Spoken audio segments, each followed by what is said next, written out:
Alors, bonjour tout le monde, bienvenue à ce 6e épisode de Bonjour Hi Montréal. Alain, comment ça va? Ça va bien, toi? Ça fait déjà 20 minutes qu'on parle, mais on va continuer. Off-record, mais... Je voulais faire un follow-up sur de quoi que j'ai parlé il y a 2 épisodes. Je parlais d'Amazon Prime et des livraisons de tard. Ouais. Comme quoi j'allais chercher des compensations pour les retards sur les livraisons. Évidemment, ça continue. Donc, Amazon continue à dire qu'il va livrer à temps et ne livre pas à temps. Puis les autres, ben, ils garantissent que j'ai contact à chaque fois, puis je leur demande des trucs. Jusqu'à maintenant, je pense que j'avais eu 4 mois de Prime gratuit. Mais là, ils ont top-up leur compensation. OK. C'est quoi l'autre truc que j'ai commandé? J'avais commandé... Ah mon Dieu, c'était un item. C'est vrai que j'ai commandé des parts pour monter un nouvel ordi pour mes parents. OK. Puis Amazon, tu sais, je passe une commande, OK? Avec, je pense qu'il y a 11 items dedans, 11 pièces différentes. Il vient de 11 places différentes. Puis Amazon a décidé de faire 6 livraisons différentes pour ces 11 morceaux-là. Wow. Donc, puis évidemment, je suis quasiment surpris qu'il n'y ait pas plus qu'un morceau qui est arrivé en dehors là-dedans. Puis ils ont donné évidemment plein de dates différentes, mais il y en a un là-dedans qui n'est pas arrivé à temps. Puis vraiment, en plus, il te le dit.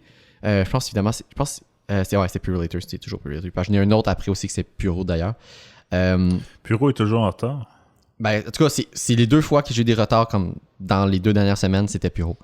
Puis c'est comme, mais il a manqué une connexion, que là, ben, ça postpone d'une journée la livraison. Nice. Puis Amazon te le dit. C'est comme, il a manqué la livraison, ton truc va arriver en retard, mais il va arriver.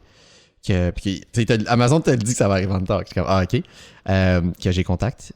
Puis pour la part, si je ne me trompe pas, c'était... mon Dieu, c'était quoi, Colin?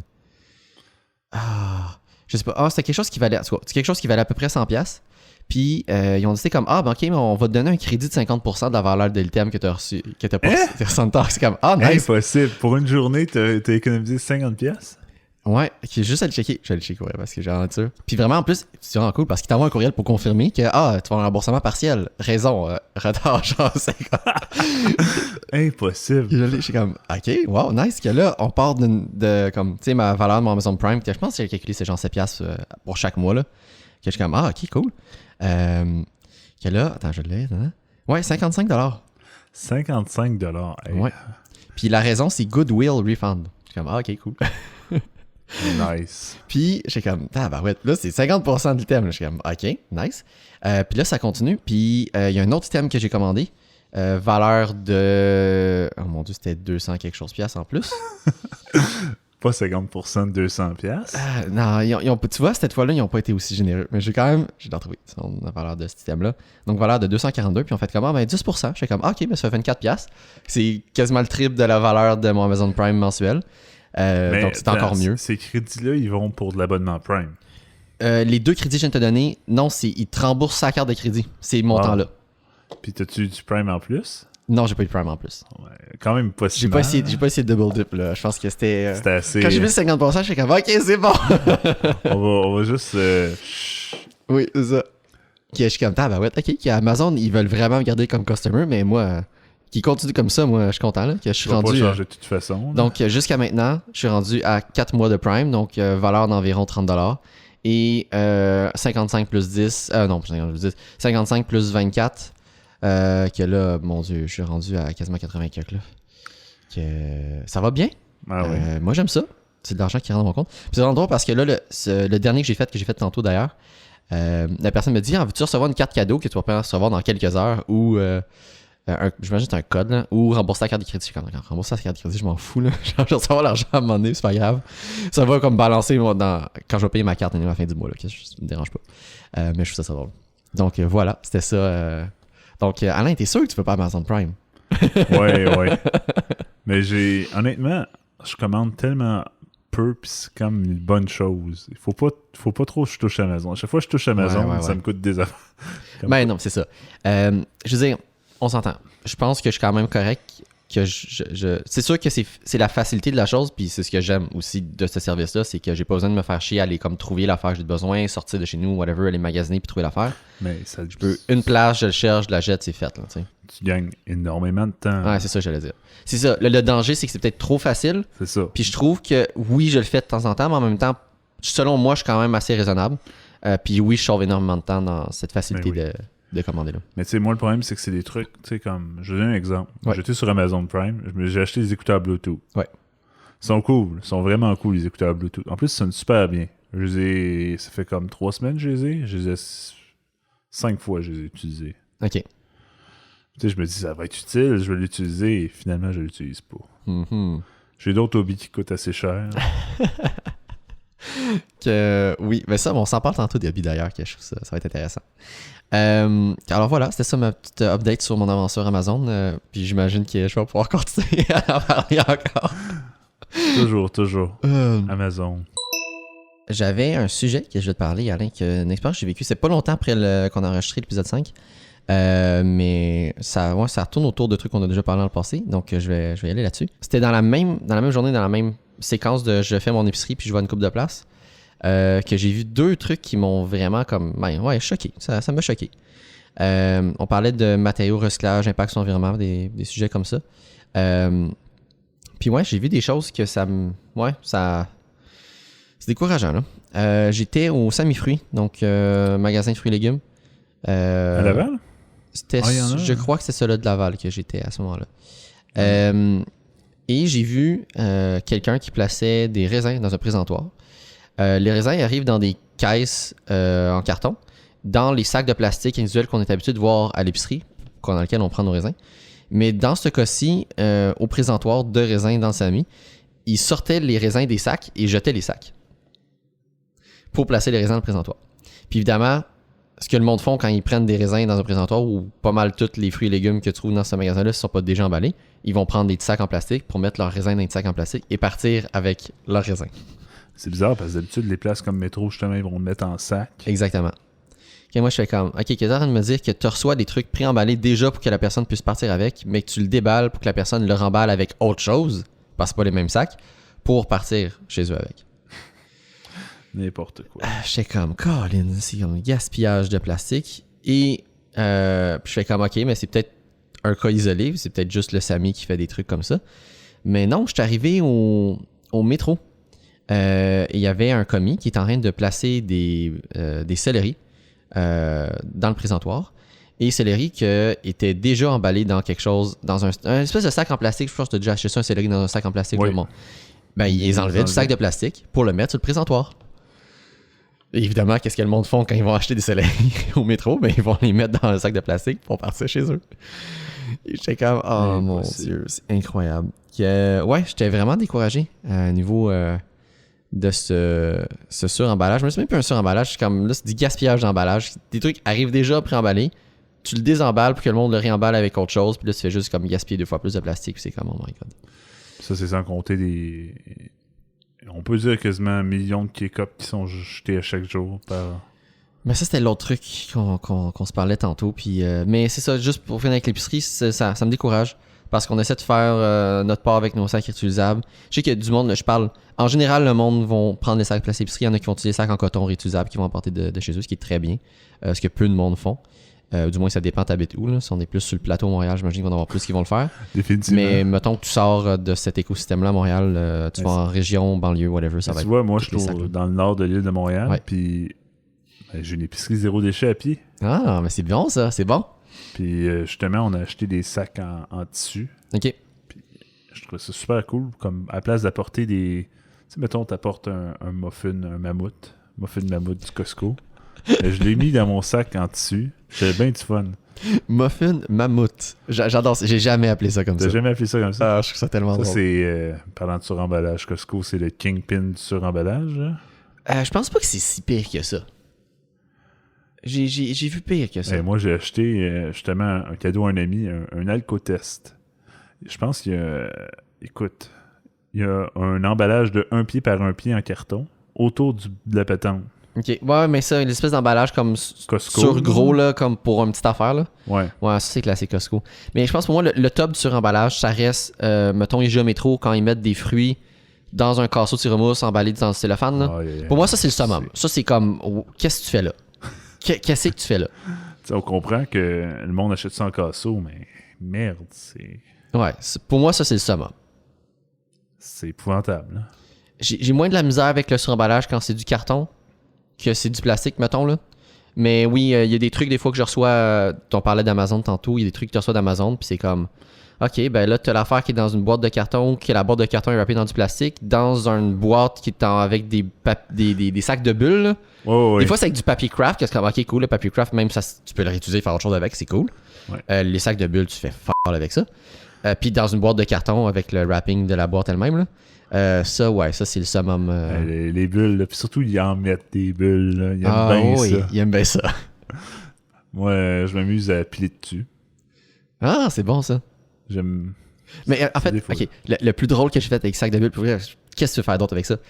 Mon frère, quand j'habitais chez moi, chez mes parents, mon frère et moi, qui gamait très, très concentré, j'arrivais derrière lui et je faisais éclater le sac de plastique. Il y a une couple de fois que je l'ai bien pogné, là, puis je l'ai fait sauter, là. Tu sais, quand t'es concentré sur ton affaire. Quand t'es concentré, mon Dieu. Puis il me l'a fait une couple de fois, lui aussi. Puis même, je pense, avec rien, juste comme crier en arrière de moi en rentrant dans ma chambre, je sens que je l'ai entendu. C'est malade. Ouais, on s'est fait une couple de fois, ça. Faut pas que tu fasses ça quand il est en course sur Air Racing, qui était à son 60e clairement fait tour. pendant une course. Mais je pense que c'est dans le temps que je fais plus à Wall of Tank que j'ai fait ça. Ouais. Hey. Même moi, j'aurais été frustré pour lui. Tu sais. Imagine que ça le fait prendre le champ ou quelque chose comme ça. Boy. Non, ça serait terrible. Juste, t'as parlé de Costco. Tu l'as-tu parlé de Costco tantôt aussi ou... Ben oui, je suis nouvellement abonné au Costco. C'est pour ça les muffins de mammouth. Ok, cool. Que je le rajoute tout de suite après, mais on voulait parler des K-Cups que parler de Costco de Savary Cup. Donc, pour retourner avec une sorte de recyclage de matériaux, oui, les K-Cups. Parce que ça, tantôt au studio, on a juste, je pense que c'est une ado qui achète des K-Cups individuels. Chez moi, j'ai une Keurig aussi, mais j'utilise un K-Cup réutilisable. Puis tu me disais que c'est la même chose que tu faisais chez toi, n'est-ce pas? Oui, toujours. J'ai jamais acheté de K-Cup. Point. Excellent. Ben, comme je te disais, moi, dans le temps que je travaillais, un de mes stages, on avait une machine Keurig. C'est plus difficile quand t'as pas accès à un lavabo de réutiliser une K-Cup réutilisable. Oui, effectivement. Je pense à ce moment-là, je savais même pas que ça existait, j'avais pas regardé, puis j'étais juste comme dans la simplicité. Mais pour vrai, faire ça chez moi, j'ai aucun problème. C'est pas tant plus compliqué. Je peux acheter la sorte de café que je veux, la mettre la quantité que je veux. Puis ça se nettoie super bien. Donc. Ouais, mais moi, tu vois, justement, j'utilisais ma canne achetée chez Costco par ma mère parce que je n'étais pas abonné. Maintenant, je suis abonné. Puis ça dure une infinité de temps. Ah ouais, ça dure beaucoup trop long en fait. Depuis quand tu es abonné au Costco? Depuis une semaine. Oh, tu as été combien de fois? 2 fois. Mm-hmm. 2 fois. Il y avait un deal, c'était quelqu'un qui s'est compté ou qui a une mère qui est gentille, là, c'était stupide. Là. Genre, il donnait 40$, 20$ pour le membre, puis 20$ pour le nouvellement abonné. OK. En plus, tu prenais la carte de crédit, il te donnait un autre 20$. Fait que ça revenait, basically, c'est 60$ l'abonnement, là. Tu payais les taxes. Que là, tu as une carte de crédit. Une deuxième carte de crédit, oui. C'est ça, c'est une Mastercard. C'est Mastercard Costco ou comment il est brandé? Mastercard, je peux te le montrer. Là. C'est quoi la banque? C'est une belle banque qui fait peur. Check ça. Oh boy. Capital One, oui. Capital One, leak de données. Ça. Moi, je me suis dit, ils se sont fait leak une fois ici. Ils ont compris. J'espère bien.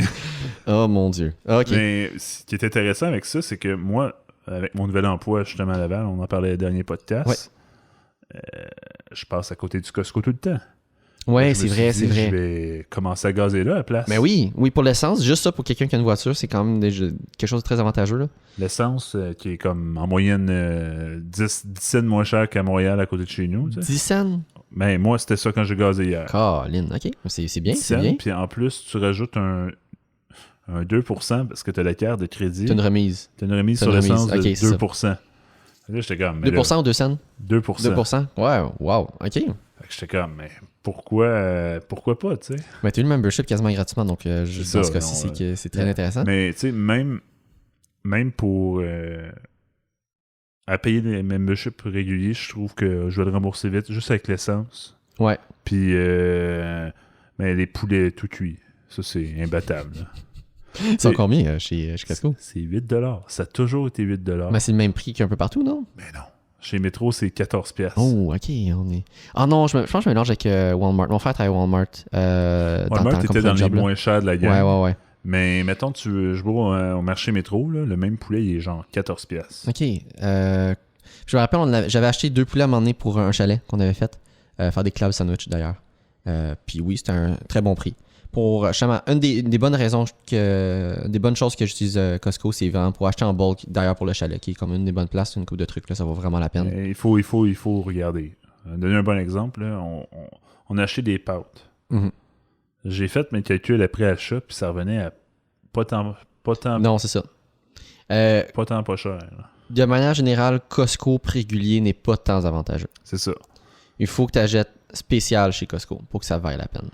Mais les spéciales, c'est comme vraiment avantageux. Ouais. Mais ils jouent avec cette idéologie-là. Là. Il y a des articles qui sont vraiment pas chers. Comme les trois qui me viennent en tête tout de suite, là, c'est les sacs. En général, là, les sacs chez Costco, là, c'est vraiment pas cher. Là, quand tu dis sac de... Sac pour les déchets. Sac vidange. C'est, mettons, ça m'avait coûté comme 8$ au maxi, puis t'avais comme 30 sacs, une niaiserie comme ça. Là. Puis pour le même prix, t'en as genre 150 là, chez Costco. Ouais, ça c'est un des trucs que j'ai acheté chez Costco. Sac chez Costco, le poulet tout cuit, il est vraiment même prix depuis. Puis le fameux dollar et demi pour le hot dog boisson gazeuse. Ah ben là, après ça c'est la cantine du Costco. D'ailleurs, parlant de cantine du Costco, là, je vais diverger, mais j'avais pris une poutine à un moment donné au Costco et je pense que c'est comme la pire poutine que j'ai jamais mangée. Non, faut pas prendre de poutine. Sais-tu pourquoi, Alain, c'est la pire poutine que t'as jamais mangée? Je sais pas. Parce que quand la personne prépare la poutine, tu vois, il va comme prendre le petit casseau, qui d'ailleurs qui est en carton. On souligne l'effort écologique ici, c'est plus du styromousse. Il va mettre des frites. Et là, il va ouvrir le frigo, il va sortir le fromage du frigo. Il va mettre le fromage très froid sur les frites. Il va mettre de la sauce par-dessus. Et qu'est-ce qui se passe? Eh bien, ça fige instantanément. Tout devient tiède froid. Ton fromage est super dur et il ne fondra jamais. Et c'est terrible parce qu'évidemment, ce qui fait le succès d'une bonne poutine, c'est une sauce très chaude et du fromage qui fond. Absolument. Et ton fromage doit être au minimum tablette quand tu mets dans ta poutine. Et s'il sort du frigo, ben oublie ça. Saint-Hubert, c'était pareil en passant. Là, pour ceux qui mangent au Saint-Hubert. Puis c'était pour une question de normes. Mais écoute, le fromage... Pour vrai, genre, sors-le. Fais des... Genre, tu sais, tu le sors 1 heure d'avance. Ça va le temps de tempérer. Puis là, tu le mets dans ta poutine. T'as pas besoin de le laisser traîner 4 jours. Là. Mais c'est quoi l'idéologie de Saint-Hubert? Vas-y, si un inspecteur qui passe, ton fromage il est là, tu peux en oublier du fromage. En le laissant toujours dans le frigo, tu peux pas l'oublier. Tu sais, c'est safe. Ça prendrait un step de genre tu le mets au micro-ondes, je sais pas là. Mais l'autre affaire au Costco, souvent tu vas voir le caissier aller prendre ta bouffe, il est pas supposé faire ça. Jamais. Ah, il met pas de gants, genre? Et il manipule l'argent. Même s'il met des gants, il est pas supposé toucher à la bouffe. Jamais. Mais ils font tous. Puis j'ai compris. Là. Tu regardes ton collègue, t'es comme je veux l'aider. Ouais, c'est ça. Mais il faut pas. Ah là là. C'est pour ça, c'est un des bons avantages du cashless payment. Ouais. Absolument. Techniquement, la personne n'a pas d'argent manipulé, juste touché à la caisse. Donc, c'est déjà un bon début. Un bon début, oui. Mais oui, que je ne recommande pas la poutine du Costco. Je sais pas si Costco le fait, ou du moins, j'imagine que tu peux le demander, là, de commander la poutine en décomposé, là, sauce à part, mettons, tu la portes chez toi. Ça serait. Sûr que ça si tu fais ça, oui, tu vas pouvoir à la limite réchauffer ton fromage entre chez vous. Du moins, il va tempérer le temps que tu rentres chez vous. Tu réchauffes ta sauce, puis tu devrais avoir une poutine qui est déjà plus agréable à manger que celle au Costco. Moi, ce qui me faisait vraiment. C'est à quel point ça coûte cher du fromage en grains déjà préportionné. Là. Ah, ouais. C'était quand j'allais chercher des caisses chez l'autre Saint-Hubert, en temps que je travaillais là, et boy, les prix de ça, c'était épouvantable. Genre une demi-caisse, je vais pas dire de prix parce que je me rappelle plus assez. Là. Mais ça t'a marqué comme étant... Ça m'a marqué comme étant comme vraiment très cher. Du fromage quick. Cool. Que j'ai hâte de... J'en parlerai, mettons, dans un an. On s'en parle plus tôt, mais mettons, après un an d'abonnement Costco, je serais curieux de voir ton opinion là-dessus, si ça va changer habitude de consommation. J'ai l'impression qu'il y a des pièges. C'est vraiment juste ça. Faut vraiment... Tu sais, comme j'ai été avec ma blonde, puis ça a coûté 300$. Ah ouais. J'étais comme, qu'est-ce que j'ai pour 300$? Est-ce que c'est utile à ce point-là? J'ai l'impression que moi, je suis plus apte à aller au Costco que ma blonde. Ma blonde a besoin de tout quand elle va là. Moi, je suis capable de... Mais c'est peut-être l'habitude. Mes parents y allaient une fois par semaine, chaque jeudi. OK, ouais. Puis ils réussissaient à garder des bills en bas de 100$. Rendu là, tu peux y aller moins souvent, mais acheter plus cher. Là, mais aux semaines, je trouve ça bizarre. Là, quand tu achètes en bulk chez Costco, le but, c'est que tu y ailles pas plus qu'au mois. Là. Non, mais elle achetait genre pain, fromage. Ah, ok, ça. Donc, je produis lait. Le lait, ça, c'est une autre affaire. Là, mais le lait, il est prix régulier qui est partout. Mais non. Le lait, c'est le moins cher que tu peux avoir, en tout cas pour la pinte de lait 2 litres là, en carton, c'est chez Costco. Là. Ah! Il tombe en spécial à l'épicerie à 4$ le 2 litres, mais il est en permanence à 3,50$ au Costco. Il me semble que c'est le prix de l'épicerie, ça. Non. Le prix d'épicerie au métro, c'est genre 5,50$. Je vais aller checker ça. Ça t'intrigue. Ok, oui. Parce que maman a fait le calcul, puis c'est tout le temps là, c'est le plus avantageux. Intéressant. J'en prends note. Mais de mémoire, le prix du lait, c'est réglementé, donc... C'est le prix minimal par la loi. Ok, puis il y en a qui l'épicerie est plus cher. L'épicerie, des fois, ça va être moins cher. Là. Je sais qu'il y a des places qui se vendent. Mané Couche-Tard voulait attirer les clients, fait qu'il baissait vraiment full son prix du lait. Là. Mm-hmm. Il disait prix minimal chez Couche-Tard. Ouais, ça, je le vois. Il me semble que je le vois souvent le carton là, qui annonce ça. Je voulais parler de Car2Go / SureNow, qui a changé de nom cet automne, qu'on a appris dernièrement, qui allait fermer porte, du moins en Amérique du Nord. SureNow. Ouais, qui est le nouveau nom de Car2Go. Ah ouais, il allait fermer les portes. C'était pas ils vont fermer les portes fin janvier. Il n'y aura plus de petites smart bleues à Montréal. Ni de Berlin, de je ne sais plus trop quelle marque. Question comme ça, c'était-tu... Pourquoi, d'après toi, ils ont fermé? Ils ont fait un tweet, me semble. Ça disait qu'ils n'arrivaient pas à... Je pense que c'est... quelque chose, changement technologique, puis juste de comme profitabilité, j'imagine aussi, là. Ils n'y arrivaient pas. Je trouve ça... Ben, c'est surprenant. Pour moi, c'est une surprise. Là. Mais il me semble qu'on en voit beaucoup. Là. Ça doit être assez utile. Puis les coûts sont quand même assez élevés là, quand tu utilises ça. Là. Ben, pour moi, c'est des bons coûts. Là. Je trouve pas ça trop cher ni peu cher. Là. Non, c'est sûr qu'il y a tout l'aspect entretien du véhicule, essence, achat du véhicule aussi. Là. C'est pas cher. Ben, ça, depuis que j'ai emménagé à Montréal, j'utilise surtout Flex. Parce que j'ai accès au tarif préférentiel qui est moins cher que Car2Go. Mais avant, j'utilisais surtout Car2Go. Flex, qui est le nouveau nom d'automobile de Car2Go, de Communauto. Là, ça vient mélangeant, c'est comme 12 noms différents. Mais pour vrai, moi, je trouve que c'est la chose la plus pratique qu'il n'y a pas. J'ai pas d'entretien à faire, j'ai pas besoin de gérer un parking, de changer mon char de bord, d'aller au garage, de faire l'essence, de faire le plein. Je veux dire, en fait, le PP, c'est j'ai fait le plein maintenant, je pense 2 fois sur des Flex. Quand je rentre dans le char qui est comme en bas du corps, que je fais comme, ok, j'allais faire le plein là. Que je vais faire le plein, je remplis l'essence. Est-ce qu'ils donnent du temps pour faire ça? Ils sont supposés donner un crédit de temps quand tu fais ça. Je me souviens plus. Là, je sais que Car2Go, oui, là, c'était 15 minutes de crédit. Il me semble qu'il le fait pour Flex, mais je me souviens plus. Ok, intéressant. Ils sont supposés donner un crédit de temps. Mais oui, puis c'est tellement pratique. Pour vrai, moi, je trouve ça plus pratique qu'avoir un char à Montréal, d'utiliser ce service. Mais je te crois, honnêtement. Mais toi, t'es plus... dans le milieu de l'île. Je suis dans le centre de l'île. Avoir une voiture dans le centre de l'île, c'est plus si t'as pas de stationnement là, dédié, là, oui, c'est un défi. Là. Ouais, mais un stationnement dans un condo, on sait que ça coûte cher. Hein? Oui, exactement. Donc, pour vrai, moi, je pense que le meilleur des deux mondes. Ouais.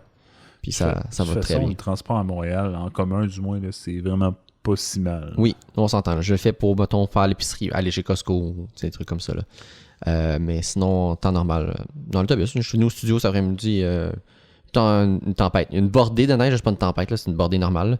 J'ai pris l'autobus, ça a super bien été. Ça n'a pas pris plus de temps que d'habitude. Là. Ouais. Ben voilà. Profite. Donc, je suis triste de voir ce service-là aller. Et ça va définitivement, moi, m'affecter en tant qu'utilisateur de Flex, puisqu'il va y avoir une vague d'usagers qui risquent de changer de service parce qu'ils vont chercher à avoir une alternative.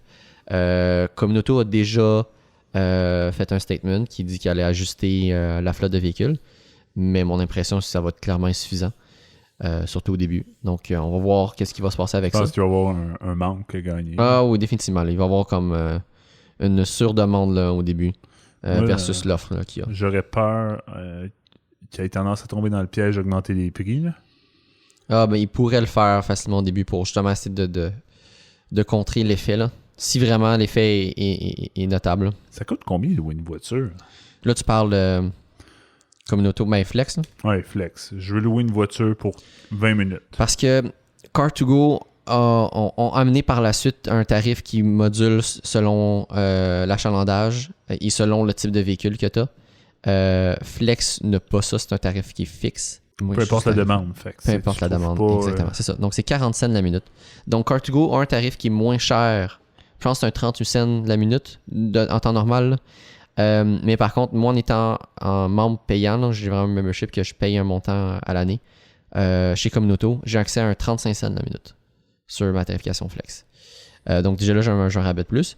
Ou si ça coûte, genre, nous autres, ils ont une grosse méthode de calcul qui est soit justement un flat rate de 35 cents la minute ou le tarif à réservation que c'est tant du kilomètre, tant de la minute.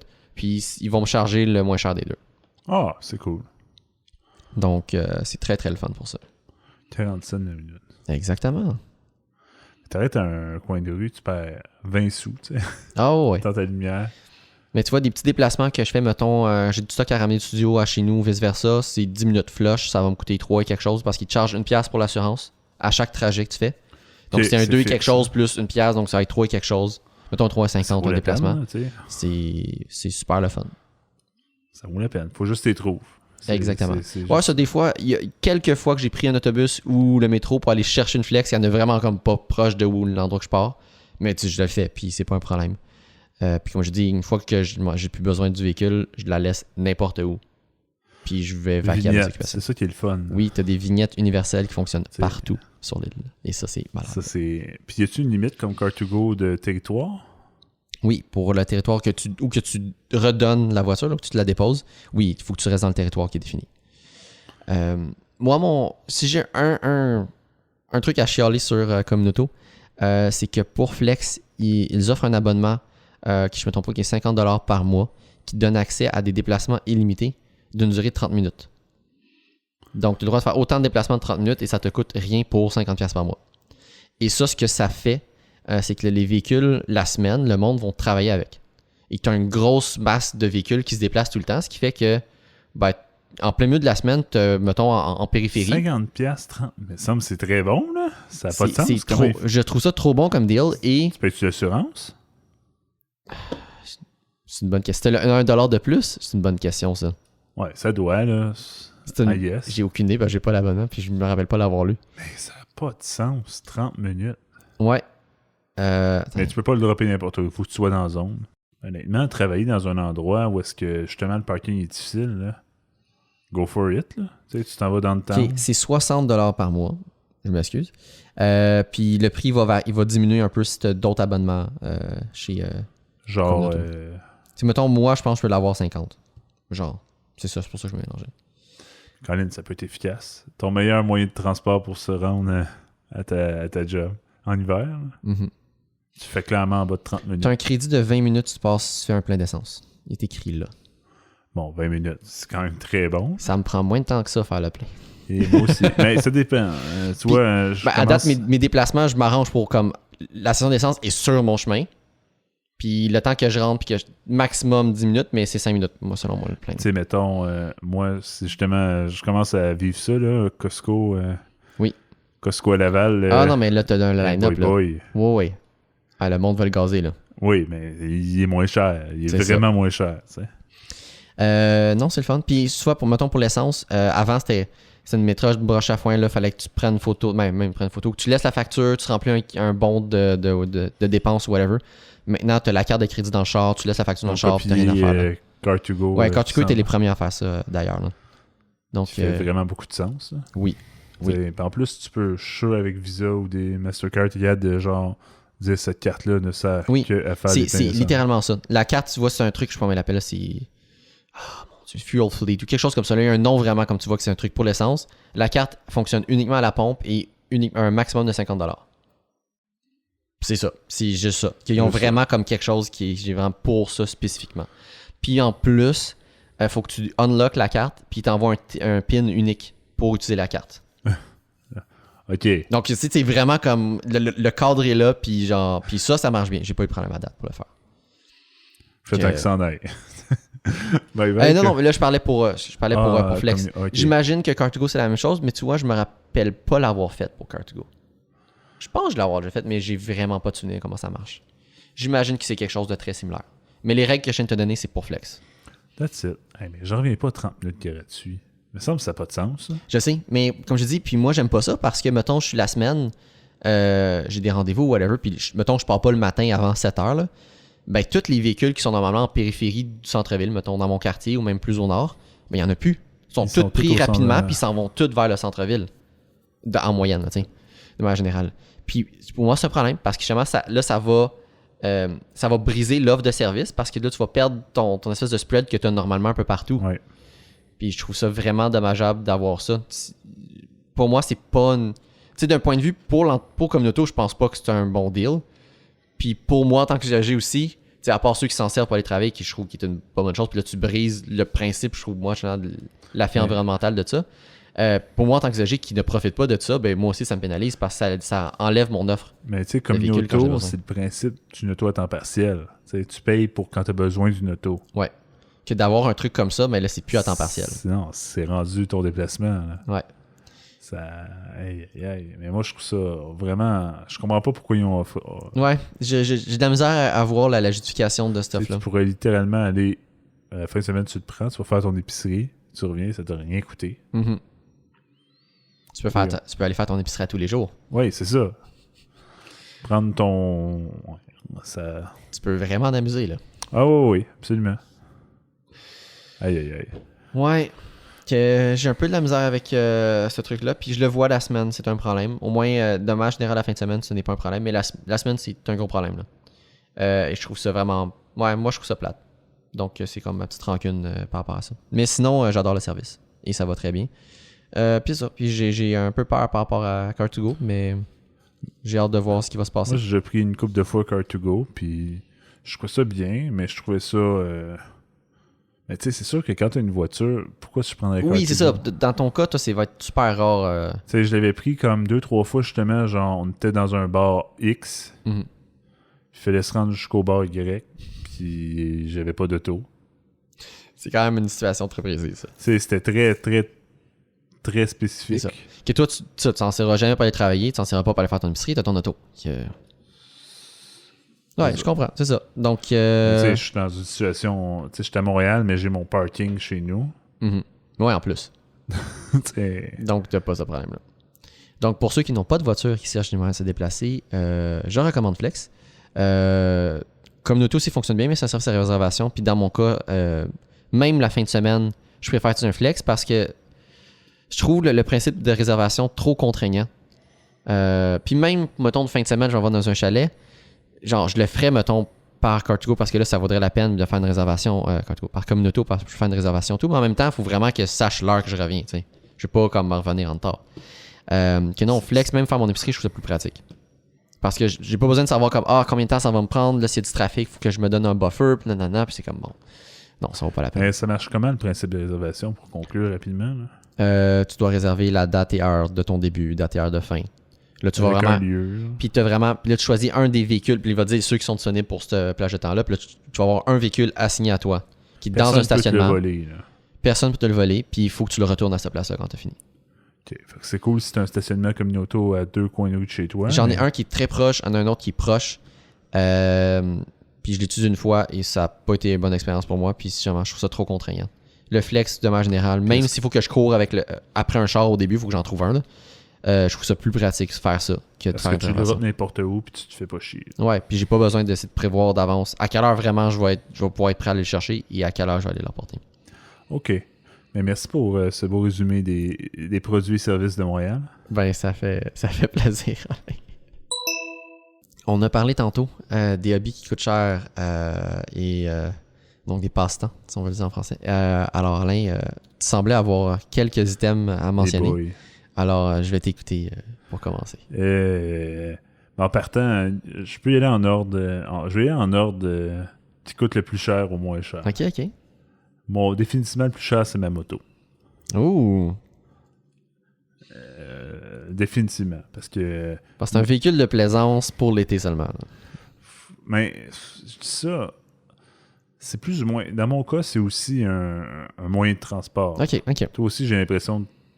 Ouais, pour l'autre truc que tu vas parler, là. Ouais. J'ai l'impression que quand on va être à toi, tu vas me dire la même chose. Mm-hmm. Mais, règle générale, je travaille tout l'été en moto. Qu'il fasse beau ou non, parce que tu vas au centre-ville, tu as des stationnements motocyclistes. Puis j'imagine dans ton cas, donc c'est plus économique aussi?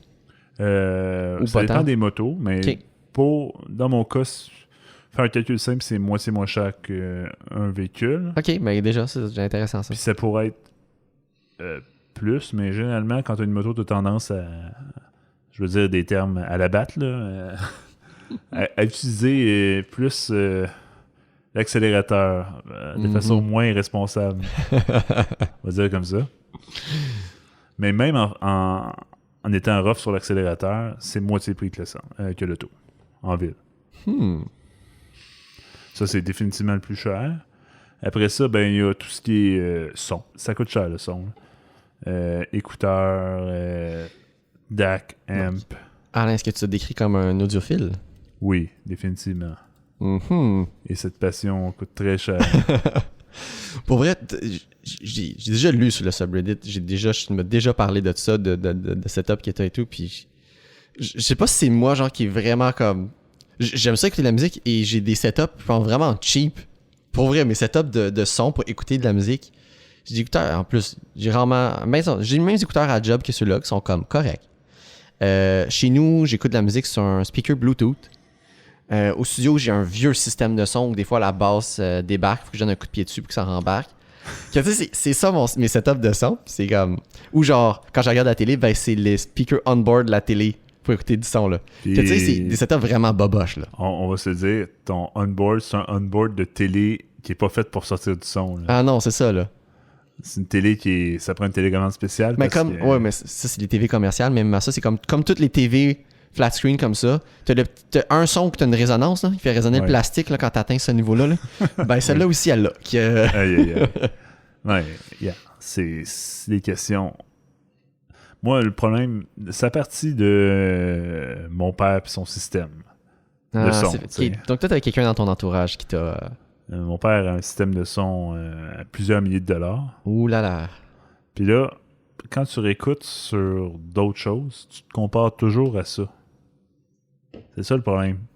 Ton oreille devient un peu comme beaucoup trop habituée. OK. Fait que là, tu commences à chercher tes formats en meilleure qualité parce que ça fait une différence. Oh mon Dieu. Puis c'est ça, tu rentres dans le game. Là, puis... Pour vrai, je suis vraiment loin parce que j'ai que des MP3, j'ai pas de FLAC. C'est comme... Ouais, je suis vraiment... ça a l'air que je suis pas difficile. Là. Moi, tant que la musique est bonne, ça a l'air que je me satisfais. Là. Mais au niveau de la musique, moi, c'est un gros problème. Là, c'est que à cause des Spotify de ce monde, je télécharge beaucoup moins, voire plus. Puis ça fait que je suis plus capable d'écouter sur le système chez mes parents. Mais facilement. Là. Ouais. C'est que, tu sais, je prends l'album Add to Playlist, t'sais. Puis là, il est dans ma playlist. Donc, t'es quand même malgré la qualité plus basse, t'es quand même capable de délai avec. Je me avec... suis rendu compte, chez nous, juste parce que c'est plus simple, mais je suis en Bluetooth. Oui, il y a les codecs aptX, Gugus 2, là, mais c'est pas du filaire. C'est quand même une barre de son. Ouais, ça, c'est un hobby qui me coûte cher. Juste parce qu'il faut que je le dise puis que tu me parles de filaire, là, ça me tape tellement ses nerfs, genre que les téléphones, ils enlèvent les jacks dessus. Je pense, j'ai acheté le Pixel 3. Je pense depuis le 2, ils ont enlevé le jack. L'iPhone n'a plus de jack maintenant.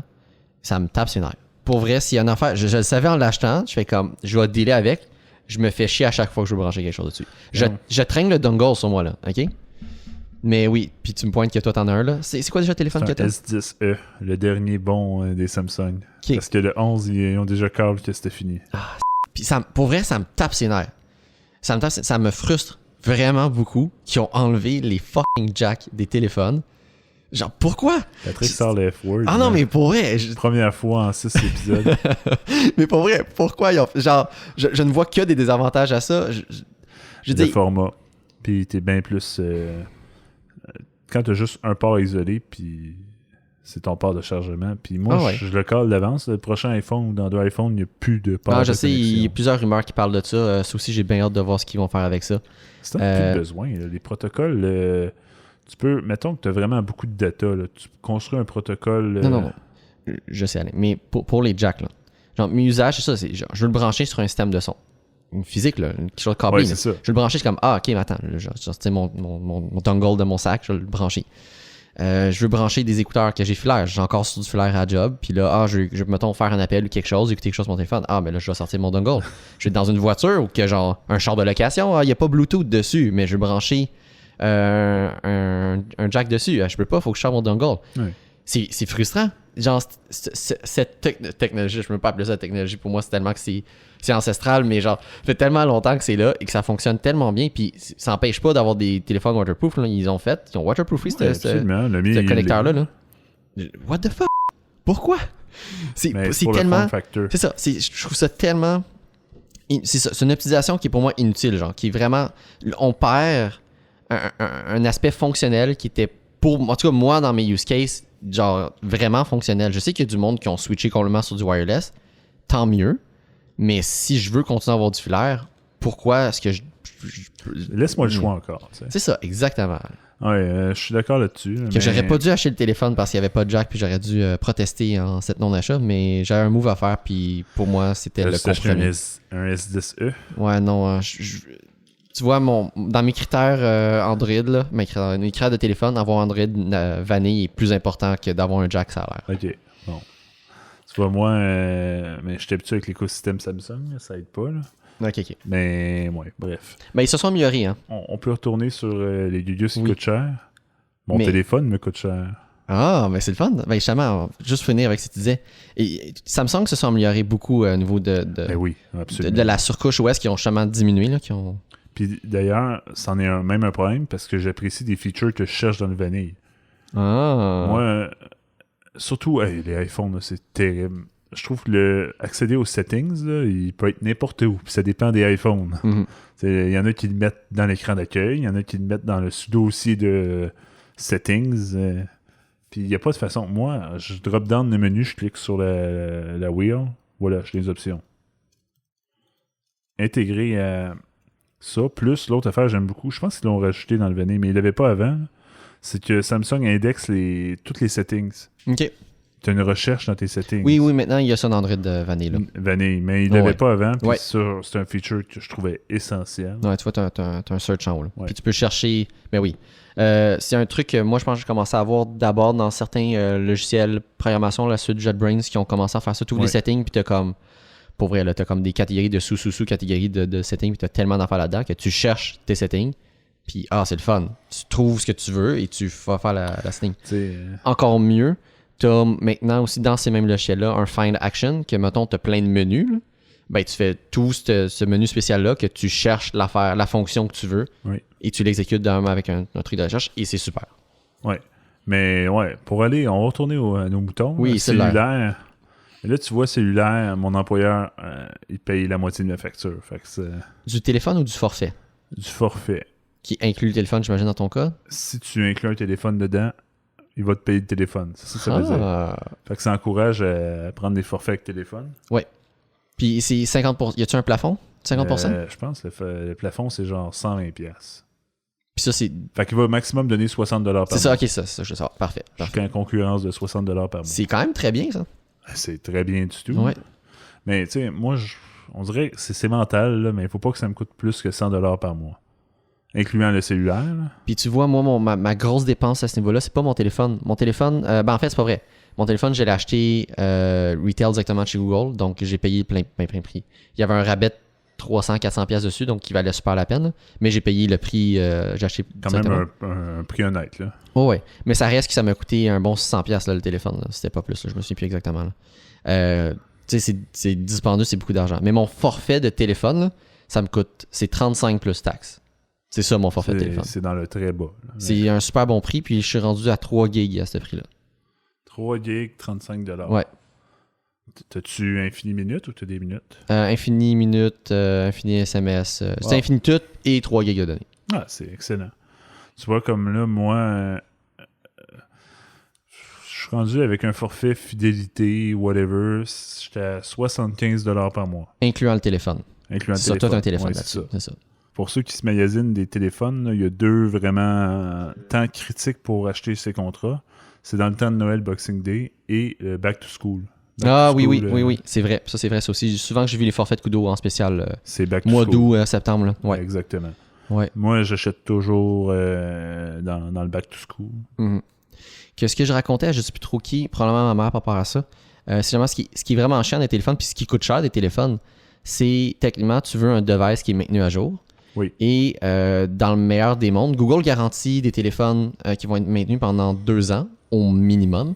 Dans le cas de mon Pixel 1, il a été maintenu, je pense, pendant 4 ans. Donc, c'était quand même... Le dernier update, tout au moins, 4 ans après son année, après être sorti. Ce qui est très, très, très bon. Mais très peu de manufacturiers le font. Absolument. Et là, le problème, c'est que, bon, ben, soit que tu achètes un téléphone cheap que tu vas devoir remplacer aux années, ou un téléphone qui, j'espère, le Pixel 3 vont pas le garder au moins 3 ans, si les mises à jour suivent. Puis c'est le cas, tant mieux. Mais après ça, ben, techniquement, il faut que tu le remplaces parce qu'il n'est plus maintenu à jour. Mais pour des gars comme toi puis moi là, qui veulent être à jour. Même à ça... Pour les sécurités. Exactement. Moi, je trouve que c'est un danger d'utiliser un appareil qui n'a plus d'update de sécurité. Mais il y a un très gros avantage, c'est que depuis Android, je pense que c'est 9, ils ont changé leur façon de faire des mises à jour. Puis tu passes plus par le fabricant pour les mises à jour de sécurité. Oui, c'est vrai, Google push directement. Fait que ça, c'est un très gros avantage. Tu restes, dans le fond, dépendant sur ta version de sécurité par rapport à ta version d'Android. Ouais. Fait que tant que 9 est maintenu à jour, tu vas avoir les updates. Tu vas avoir les updates. Excellent. Ben oui, c'est une très bonne nouvelle. Puis ça, l'un des avantages d'avoir un téléphone de Google, c'est que tu vas avoir aussi les updates OS complètement. Donc, tu vas changer de majeur à toutes les années. C'est ça. Donc, les nouvelles features, ça va être... Non, c'est super. Puis ça, comme je viens de passer à 10, moi. Ah, ok.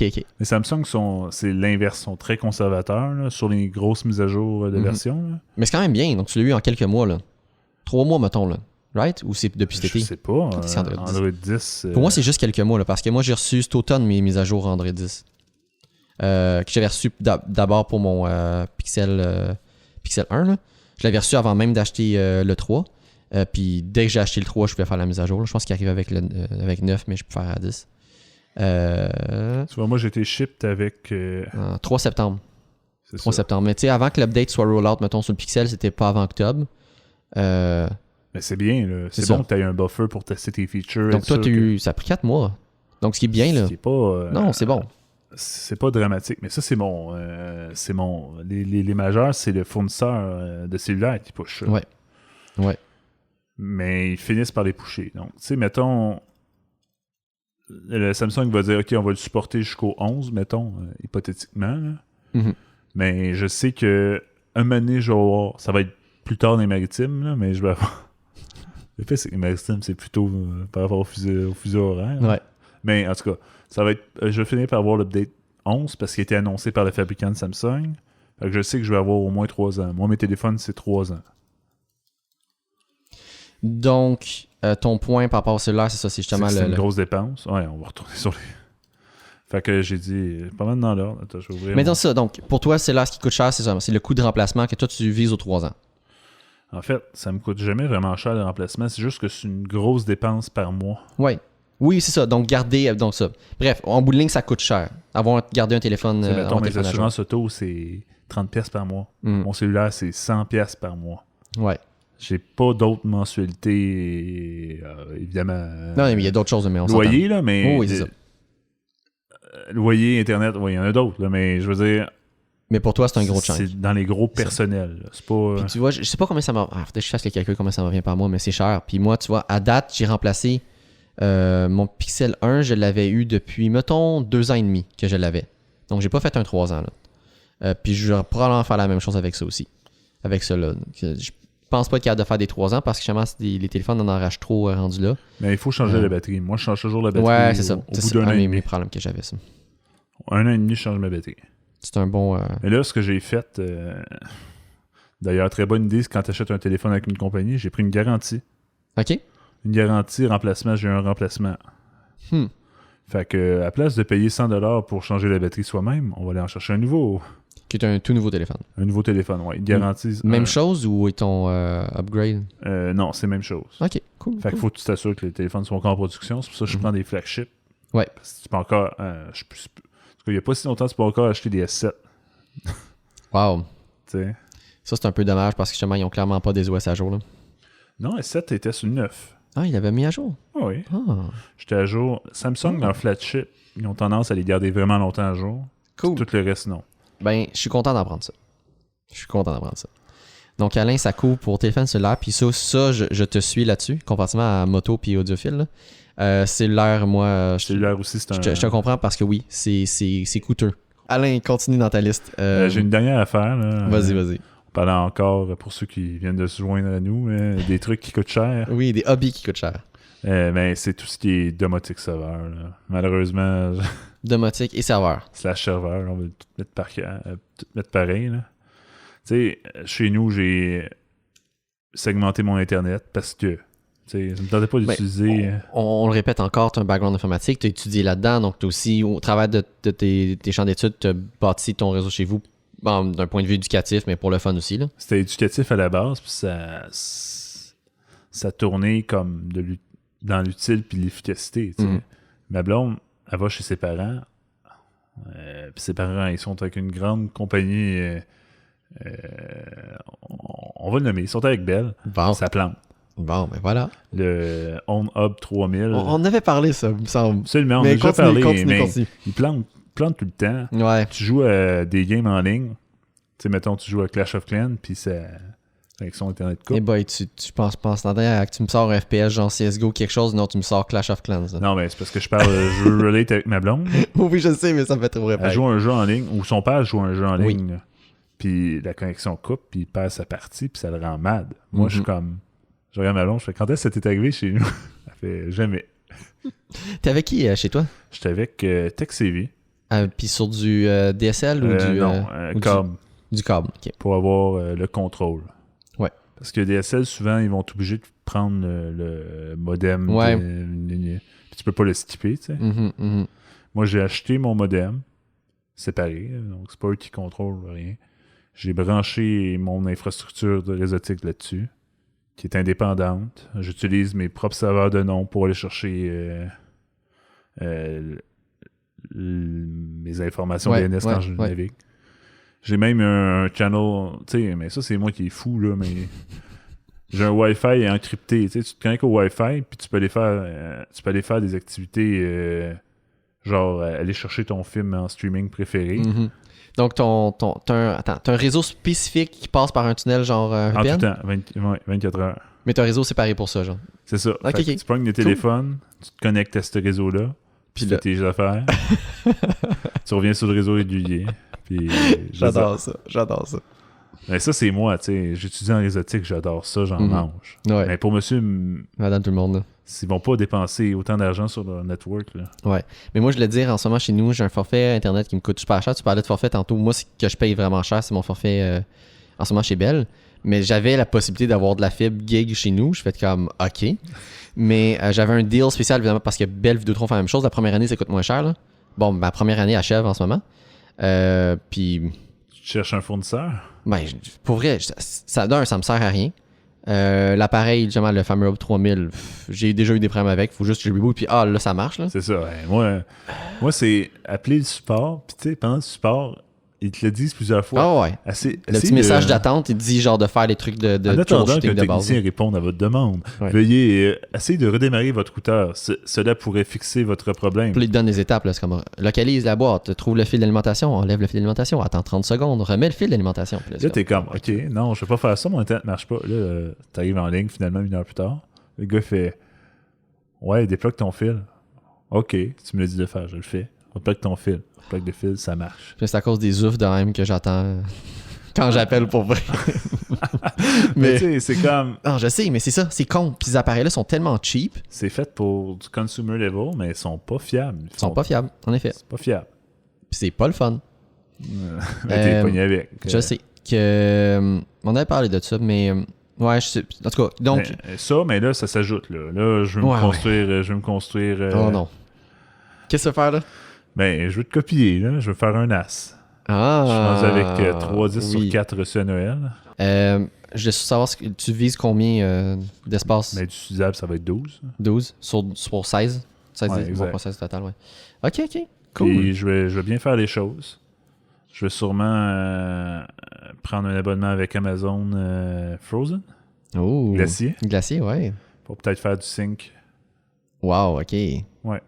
Je veux bien faire les choses. Va coûter combien 16 Tera sur du glacier? Je me rappelle plus. C'est 12 Tera en fait. Oui, merci, en effet. C'est déjà moins cher. Glacier pricing. Donc, mettons, on prend le moins cher. Là. Puis là, tu veux aller à 12 Tera. 12. Donc, ce chiffre-là fois 12 000 fait 48 $ par mois. Je vais peut-être pas faire ça, finalement.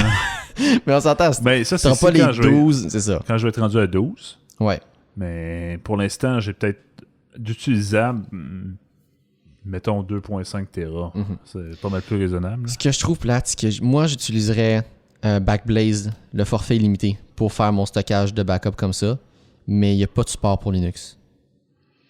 Sniff. Ouais, que là, je sais pas, ça fait quasiment que je me parte genre comme une machine, genre soit Windows ou macOS, que je monte le NAS dessus, puis là je fais des backups derrière, mais je sais même pas s'il va l'accepter. Ouais, théoriquement, il va pas voir la différence. Ça dépend comment il est monté, là. Mais, ouais. Mais Backblaze, c'est-tu bien cher? Le storage illimité, non, c'est pas cher, c'est pour ça que je dis ça. C'est plus 5$ par mois, mais c'est rendu genre 6$ par mois, là. 6$? Ouais, mais c'est par machine. C'est ça le truc. Sur ta machine, t'installes ça, puis là, par machine, ça va coûter tant. Ah, fait que t'as raison. Peut-être qu'ils vont c'est pour ça. checker les membres. Si t'es sur un truc genre macOS, je pourrais faire un mount, puis probablement qu'il le verra pas, genre. Mais sur Windows, ça peut-être prendrait pas. un petit Mac mini. Mais évidemment, je vais payer 1000$ pour faire des backups après ça. C'est pas une machine qui me sert à rien autre que juste bridger pour faire des backups. Un petit Mac mini 2012. Oh, ok, une vieille affaire. Oh, ouais. Une vieille affaire. J'ai vrai, cette machine-là sert à fuck all. En effet, j'ai pas besoin de payer premium price. Là? T'as bien raison.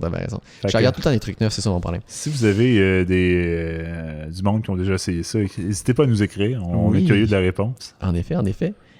Donc, ok, mais je peux comprendre que c'est un hobby qui te coûte cher, Alain. J'en parlais de un qui, pour moi, c'est plus vraiment le cas parce que moi, je le fais tellement plus. Mais je sais que c'est quelque chose qui coûte cher. Le gaming, Alain. Gaming. Oui, ça coûte cher. Ça coûte cher. Que tu games PC ou console, ça va te coûter cher pour la patente. Pour dire des mauvais mots, là, c'est get fuck ou get fuck. C'est juste qu'ils se reprennent à une autre place. Il y en a un qui se reprennent sur les jeux, puis l'autre, c'est pour ton gear. T'sais. Hey, les jeux, là.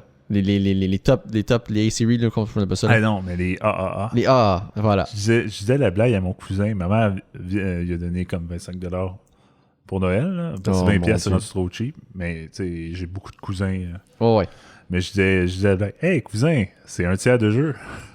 Hey, aujourd'hui, là, tu achètes les top jeux, mettons, en Battlefield, là, tu vas acheter le jeu, quoi, ça va être 60$ ou même plus. Puis 90. C'est 90, bon. Puis là, mais tu vas payer la même chose pour la Season Pass là, qui donne accès à toutes les DLC. Là. Oui, c'est ça. C'est débile, là. Tu commences à déjà à 200$. Là. Ça n'a pas de sens. Moi, je trouve ça très cher à gamer. Heureusement, j'ai des goûts en gamage plus rétro. Mais comme je dis, moi, j'ai plus le temps. C'était quelque chose que dans le temps, ça me coûtait cher. Encore là, c'était plus modéré dans le temps, je trouve. Là.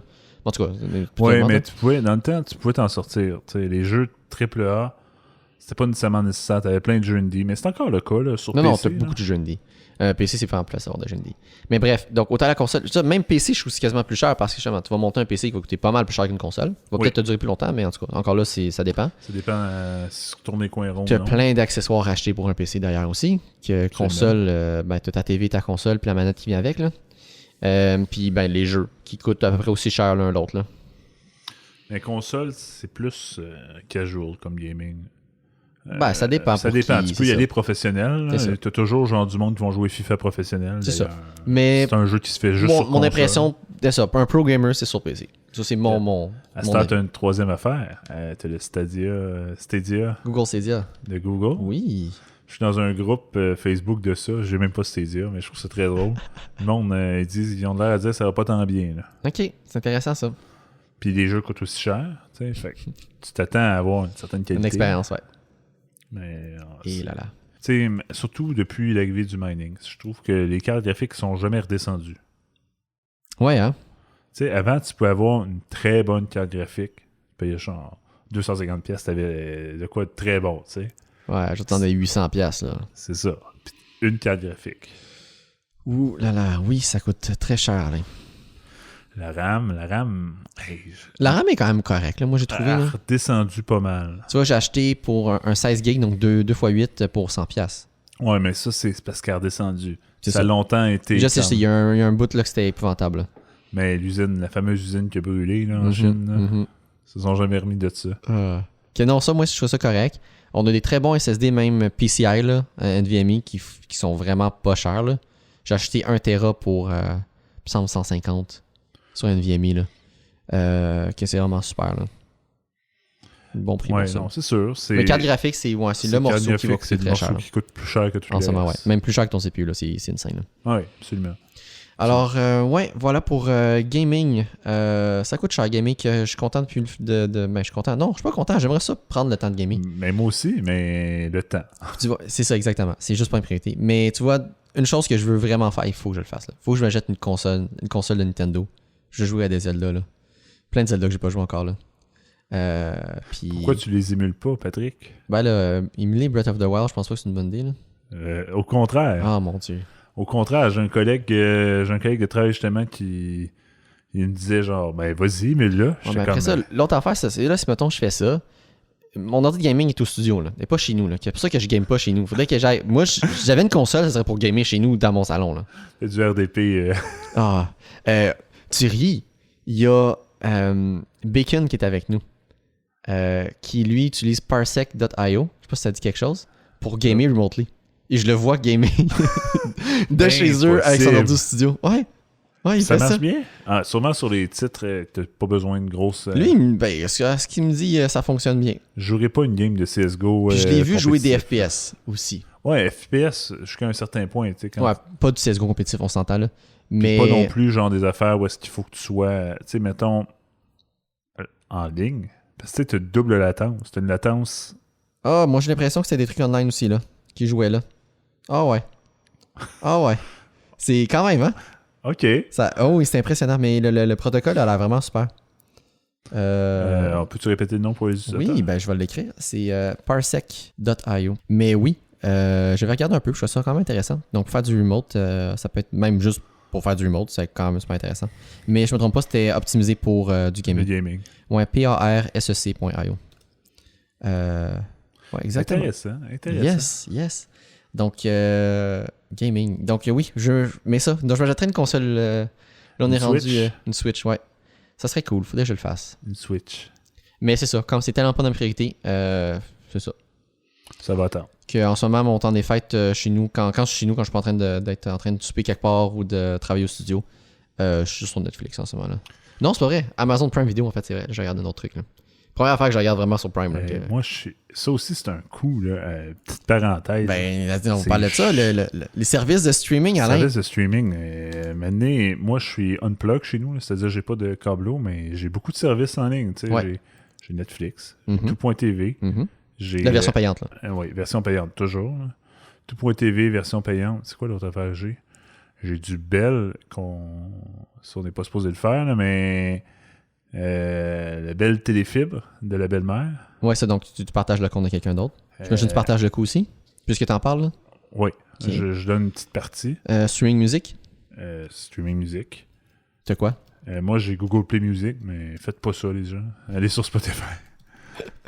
Je pense que de toute façon, ça va être dans le cimetière de Google bientôt, cette affaire-là. Oh, ouais. Ah oui. Ils poussent vraiment sur le YouTube Music, là. C'est vrai, hein? T'es pas abonné à YouTube payant? Non, moi non plus, là. Je suis juste Google Play Music depuis 2012. Je vais écrire la liste. Dis Netflix, Tout TV, Bell. Là, il y a Disney+, maintenant. Disney+.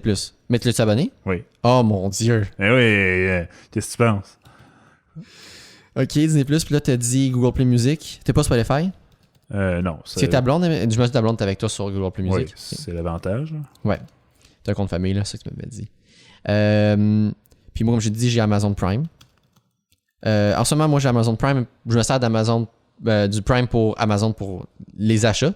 Et j'ai un avantage d'avoir aussi accès au service de vidéo. Donc, ok, mais si c'était pas dedans, je m'en dérangerais pas. C'est pas ça qui te fait acheter le Prime. Après, c'est la première affaire que je regarde sur Prime. Là. J'ai jamais rien regardé sur Prime. Il n'y a jamais rien sur Prime. Moi, j'ai écouté l'affaire de Top Gear, là.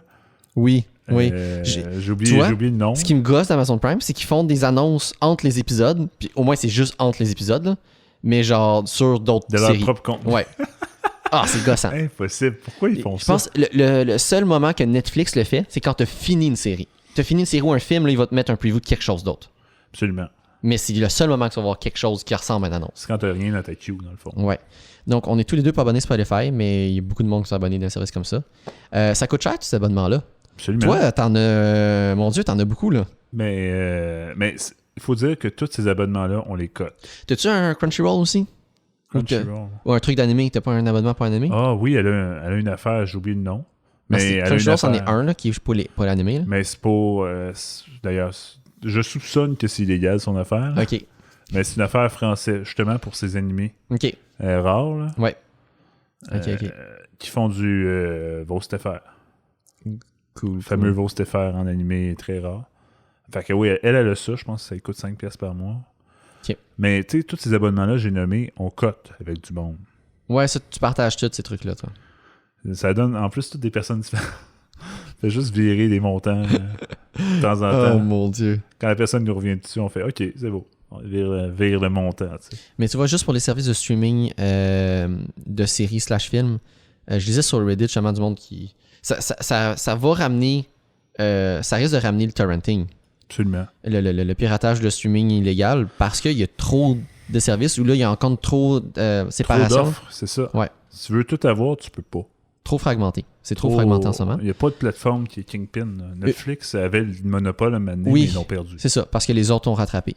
T'es pas abonné à HBO ou d'autres trucs comme ça? Par la belle-mère. Ah oui, c'est avec les belles, hein? T'as accès à ça. Mais en plus...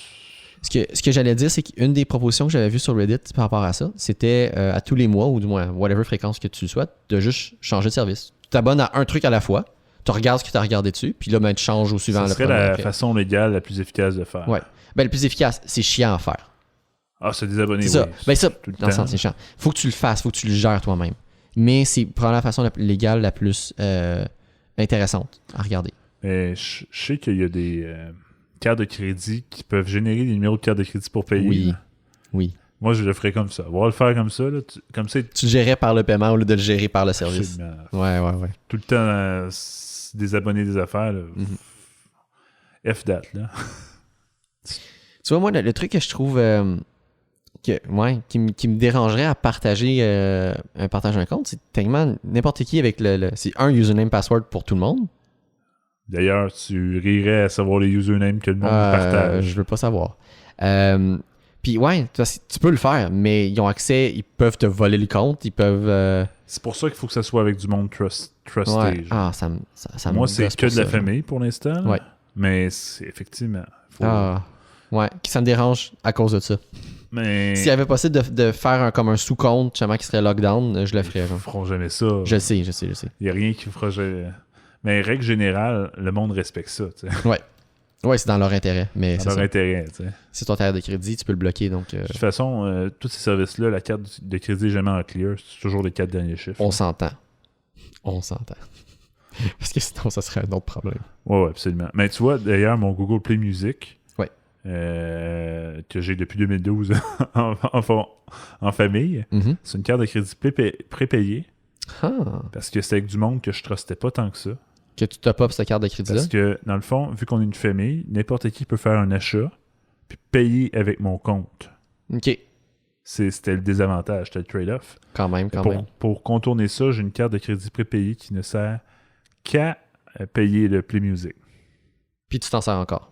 Ouais, chaque mois. Chaque mois, je vire 15$ dessus, genre 2 jours avant le paiement. C'est le schedule, ça? Oui. Cool. Parfait. Absolument. Toujours automatique. Là. Excellent. Sinon, il y a un fonds de 20 sous dedans. OK. Bon, ben voilà. Comme ça, au moins, ben c'est ça règle ton problème. Puis le monde ne peut pas faire des accidents. Ben cool. Que oui, streaming de médias. Ça peut coûter cher, définitivement. Ouais. Mais tu sais, je regarde ça, puis quand on se compare, on se console. Là, mes parents, là, c'est épouvantable, comme là. Épouvantable. Je te crois. Puis, je te crois. C'est moi, cher les bundles. Là. Tu regardes pas de sport, hein? Ouais, c'est ça. J'ai la chance de pas être accro au sport. C'est ça. Parce que ça, je pense que c'est l'affaire qui est difficile. Il n'y a pas de service de streaming de ça, genre. Right? Ouais, t'en as plein de pirates, là. Non, mais je parle comme officiel. Il n'y a pas un channel officiel pour comme. Non, c'est ça. Si t'es accro au sport, il va falloir que tu passes fort. par Bell ou Vidéotron, genre. Un truc en ligne, un truc illico en ligne ou un truc Bell en ligne.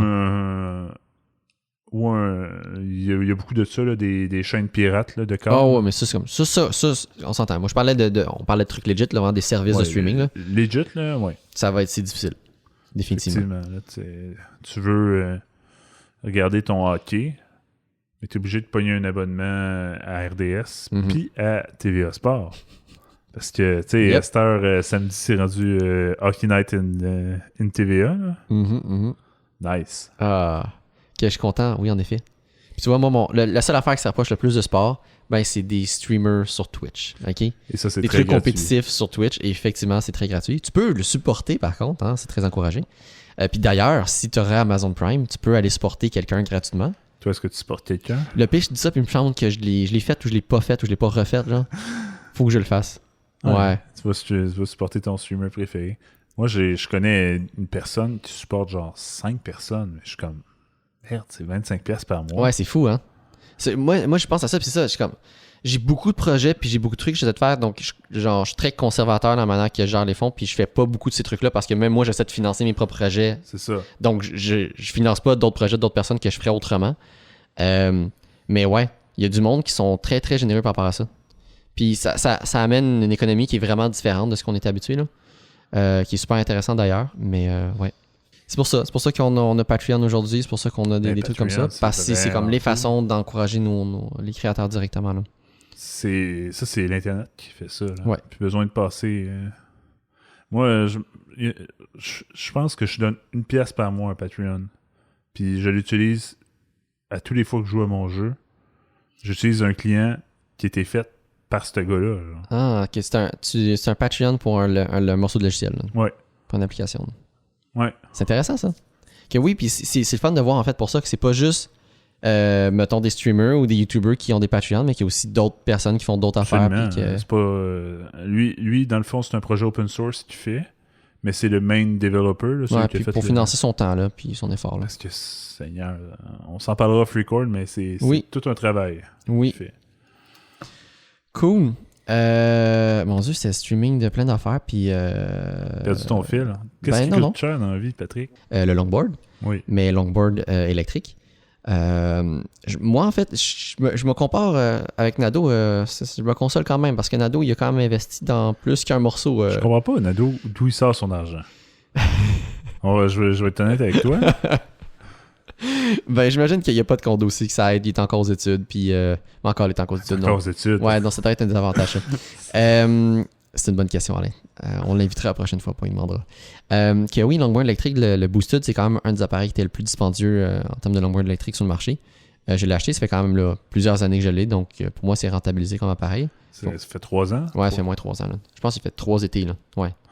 Puis ta batterie est changeable. Fait que théoriquement, tu pourrais juste changer ta batterie. Ouais, puis à date, j'ai pas de problème avec la batterie que j'ai. Donc, ça, c'est l'avantage d'acheter meilleure qualité. Là. Ouais. Toujours. Mm-hmm. Moi, j'ai d'ailleurs cette vision-là sur pas mal de choses, ce qui fait que ça me coûte cher dans la vie. Là. Ouais. Oui, puis c'est ça. Puis tu vois, ça, c'est un de mes problèmes. J'achète, je veux dire, 99,9% du temps neuf. Donc ça me coûte cher. Puis tu penses jamais acheter usagé? Très peu. Très, très, très peu. Tu vois, comme moi, ben des affaires, je vais regarder usagé en premier. Puis après ça, je vais regarder neuf. Ah, ça vaut-tu la peine? C'est définitivement un réflexe que je n'ai pas. Surtout dans les laptops. Mon Dieu, j'achèterai jamais un laptop neuf. Surtout, ça dépend. Là, un laptop de gaming, ça peut être autre chose. Là, mais parce que c'est de la technologie. Mais un laptop, tu prends un ThinkPad usagé commercial. Ouais. Tu peux changer les pièces dessus. Ouais. Quand il est en vente, il est encore très bon. Il y a genre 3 ans le laptop. Mm-hmm. Puis il est propre. Puis il est utile pour un autre 5 ans. Là. J'ai fait ça. C'est définitivement pas un réflexe que j'ai. Donc, ouais, pour le longboard, en tout cas, à date, je suis très content du longboard. J'ai pas acheté autre chose. J'ai eu un bout que je voulais regarder pour acheter un One Wheel, justement.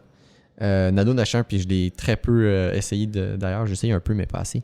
T'as un plus gros learning curve là-dessus, d'ailleurs. Toi, c'est un Lacroix que ça te prendrait. Oh mon Dieu, Alain, c'est tellement cher. C'est ça. T'es trigger, là. Mais tu vois, je suis satisfait avec ce que j'ai. Puis j'ai pas les ressources financières pour pouvoir aller acheter plus en ce moment. Pour à date, je suis content avec ce que j'ai. Puis je risque de rester avec ça. Mais tu pourrais revendre ton longboard en théorie. Ah, mais tu vois, ça, c'est une autre affaire, j'ai de la misère.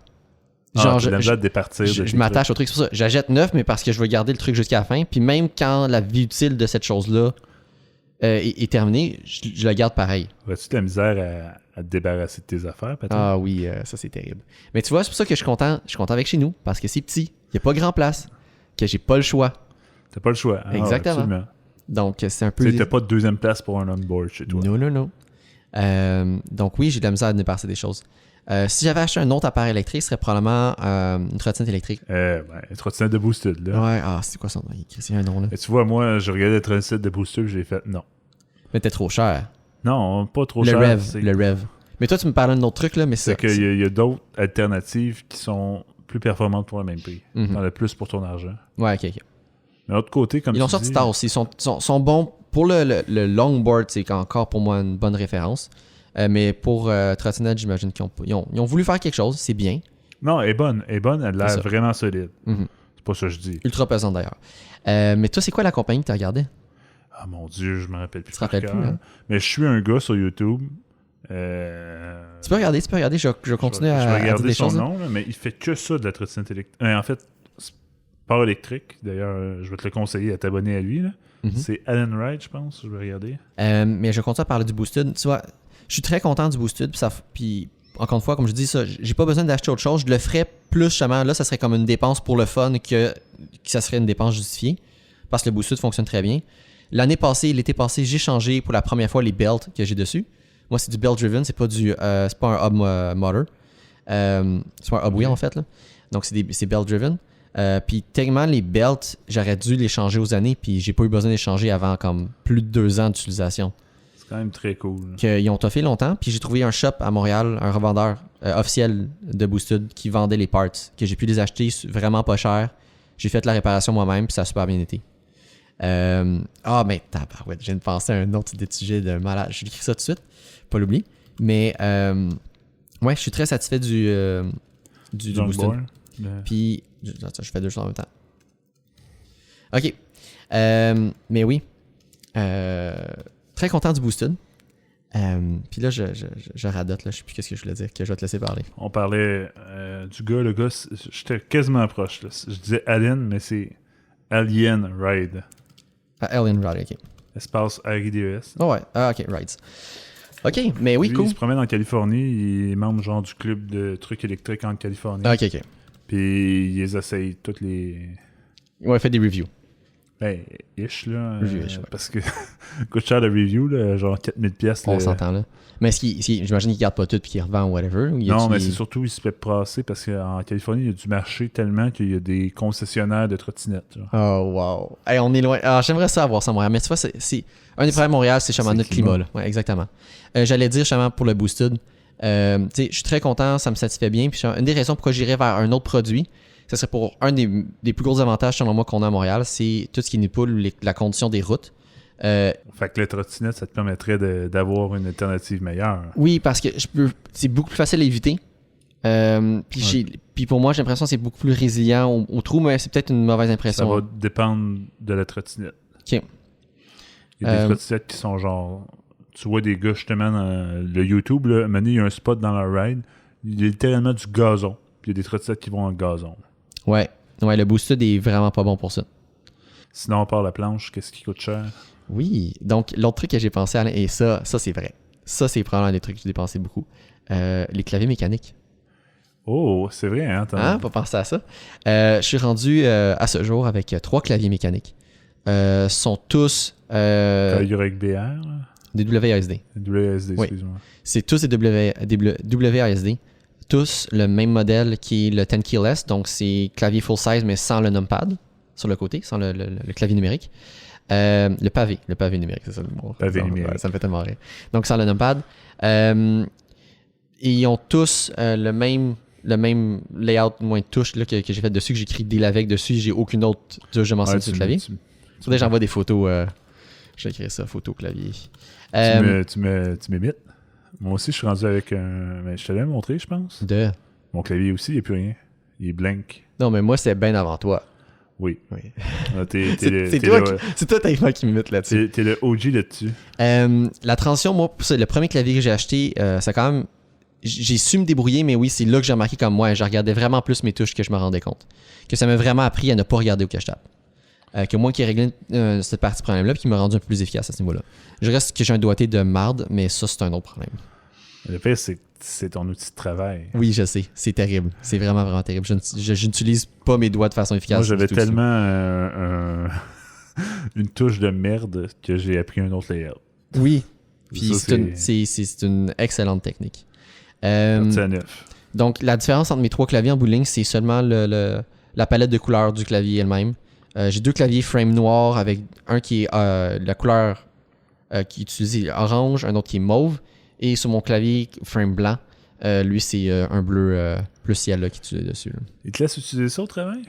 Oui, mais ça. Donc, au début, j'avais apporté mon premier clavier. Et c'est pour ça que j'en ai acheté un deuxième, parce que j'avais pas de dampener sur mon clavier, ou ce qui s'appelle des O-rings, qui permettent d'éliminer moins le son que quand tu bottom out, donc quand tu enfonces la touche complètement, qui est le bruit le plus C'est quoi le nom en français pour un O-ring? Ce serait un... Oh mon Dieu, je sais pas. Parce que tu dis bushing, tu dis O-ring, mais... Ouais. Parce qu'on le trouvera. On le mettra en note de page. C'est un anneau de caoutchouc. Là. Anneau de caoutchouc. Que tu mets en dessous de tes touches et qui va justement après complètement éliminer le son de quand tu enfonces la touche dans le fond, quand la touche cogne dans le fond. Donc ça elle cogne plus à cause de ces trucs-là. Le bruit qui reste, c'est le bruit mécanique de la Switch elle-même.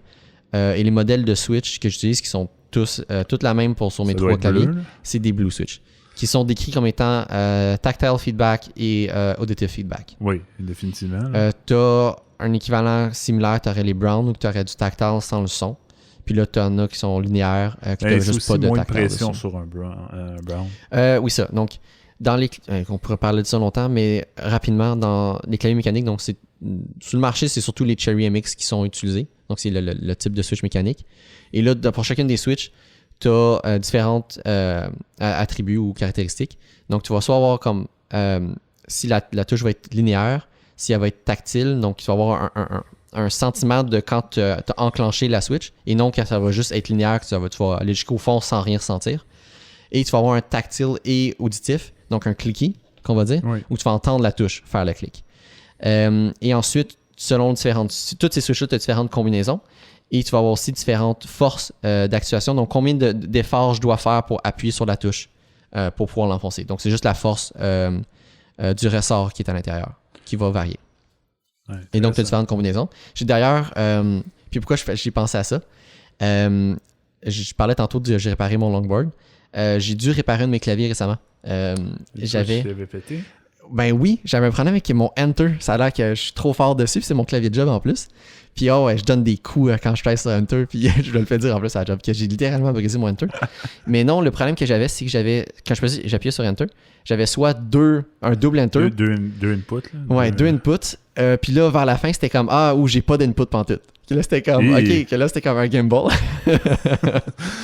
C'était pas bien. Ça a-tu bien été, la réparation? Mais tu vois, à la job, j'avais ouvert, j'avais enlevé la touche, j'avais voulu enlever la switch, ou du moins ouvrir la switch, puis je m'étais fini par enlever la switch complètement. Pour ensuite l'ouvrir, regarder dedans, je l'ai démonté, je l'ai remonté, je l'ai replacé. Puis là, ça avait réglé le problème, puis pas longtemps après, c'est revenu. Là, je fais comme, OK, je vais essayer d'échanger 2 touches ensemble. Donc là, je fais la même chose, j'enlève la première touche, je vois c'est la deuxième, puis là, j'essaie de l'enlever. C'était vraiment dur comparativement à la première à l'enlever, mais j'ai réussi à l'enlever. Mais c'est quand j'ai enlevé, puis j'ai vu la boule de soudure après une des pattes, puis que l'autre connecteur de métal était plus là, je fais comme, je pense que c'était soudé cette affaire-là, puis j'étais pas supposé enlever ça. Mais oui, les key switch, c'est soudé, c'est pas supposé être enlevé comme ça. Donc, la première, c'était pas normal que j'ai pu l'enlever aussi facilement que j'avais l'enlevé. Puis évidemment, la deuxième, là, j'ai scrappé, puis j'avais arraché une patte qui avait juste plus de contact. Mais j'ai pris une touche qui était comme une des fonctions au-dessus des arrow keys que je me sers jamais, que ça me dérangeait pas, mais bref, c'était un problème pareil, que je fais comme, j'ai deux key switch à remplacer, que j'ai commandé des key switch, plus un nouveau testeur de key switch que WSD a fait, que je vais commander deux en même temps, qui d'ailleurs, je ferai montrer ça tantôt si tu veux. Là. Mais je commandais genre 10 key switch pour le fun. Puis ouais, j'ai dessoudé les autres, en tout cas, j'ai nettoyé ce qu'il y avait en place, j'ai ressoudé de nouvelles key switch. Ça a été super rapide, super simple à faire, puis j'ai un clavier qui fonctionne comme neuf. Back to life. Exactement, que je vais pouvoir ramener au travail. Donc voilà, clavier mécanique. Mais oui, on parle de... Mon Dieu, je pense que c'est 160 US, le clavier. Puis là, j'ai commandé aussi comme d'autres accessoires, des câbles, des touches de remplacement, des key testers. Là, j'ai rendu avec des morceaux pour réparer. Fais le taux de change, rajoute le shipping. Ça revient cher, là, le clavier. Oui, donc oui, un hobby qui coûte cher, ou du moins un accessoire qui coûte cher. Surtout que t'en as plusieurs, t'en as 3. Ouais, je suis rendu à 3. Donc j'en ai un au travail, 2 au studio en ce moment. Je te l'avais-tu montré? Oui! Oh mon Dieu, oui, tu m'avais montré ça, c'est magnifique. C'est mécanique? Non. Ah, c'est ça, hein? C'est des touches normales. C'est un clavier spécialisé. Où donc, touche normale, normalement, on dit c'est des membranes caoutchouc. Membranes, mais dit membrane, ils disent sur le site que c'est des membranes solides. Ils sont plus solides que la normale. Faudrait vraiment que... Je vais dire photo... je dis pas plus en pour ceux qui vont pouvoir voir la photo, mais ceux qui la voient pas, Alain a utilisé un clavier dont les touches sont alignées sur une grille carrée. Donc, tous nos claviers sont l'enceinte des dactylos, donc sont toutes décalées l'une sur chacune des lignes pour que les différentes... les bras des marteaux puissent être un à côté de l'autre. À part ça, on n'a aucune raison aujourd'hui d'avoir des claviers de cette façon-là. C'est purement historique qu'on a ça aujourd'hui. Puis techniquement, si c'était pas de ça, on aurait des touches alignées sur une grille carrée. Et donc, Alain a un clavier que toutes les touches sont alignées une en dessous de l'autre. Et le Enter est dans le milieu. Et le Enter est dans le milieu. Donc, c'est un split keyboard. C'est un morceau, mais en split keyboard. Donc, avec Enter et Return, je pense, au centre. Exactement. Là. Ce qui te permet de, dépendamment comment tu tapes, où est-ce que tu es rendu à ton mot, tu peux Return avec un doigt ou l'autre. C'est magnifique. C'est magnifique. Même chose d'espace. Alain, à quel point tu es efficace sur ce clavier? Pour dire un chiffre, 80 mots minute à peu près. Oh, ok. J'ai aucune idée, en fait. Ok, ma question va être surtout, est-ce que tu te sens plus efficace que tu l'étais avant avec ça? C'est plus ça ma question. Je me sens... ou plus confortable? Plus confortable, définitivement. Ok. Est-ce que mais pas plus efficace pour autant? Pas plus efficace. Ok. Je compare avec des amis, j'ai un ami qui tape 110 mots minute en QWERTY. Wow. Mais moi, je suis... Tu sais, je regarde mes collègues tapent pas mal tous plus vite que moi, mais ils font ça à longueur de journée. Ouais. Ça, on travaille, tu sais, puis depuis plusieurs années parfois. Mais j'ai l'impression que je fais moins de fautes qu'eux. Je suis plus lent, mais mon 80 mots minute, il est avec très peu de fautes. Ouais. Ça fait capoter mes collègues. À quel point j'efface rarement ce que j'écris. Ouais.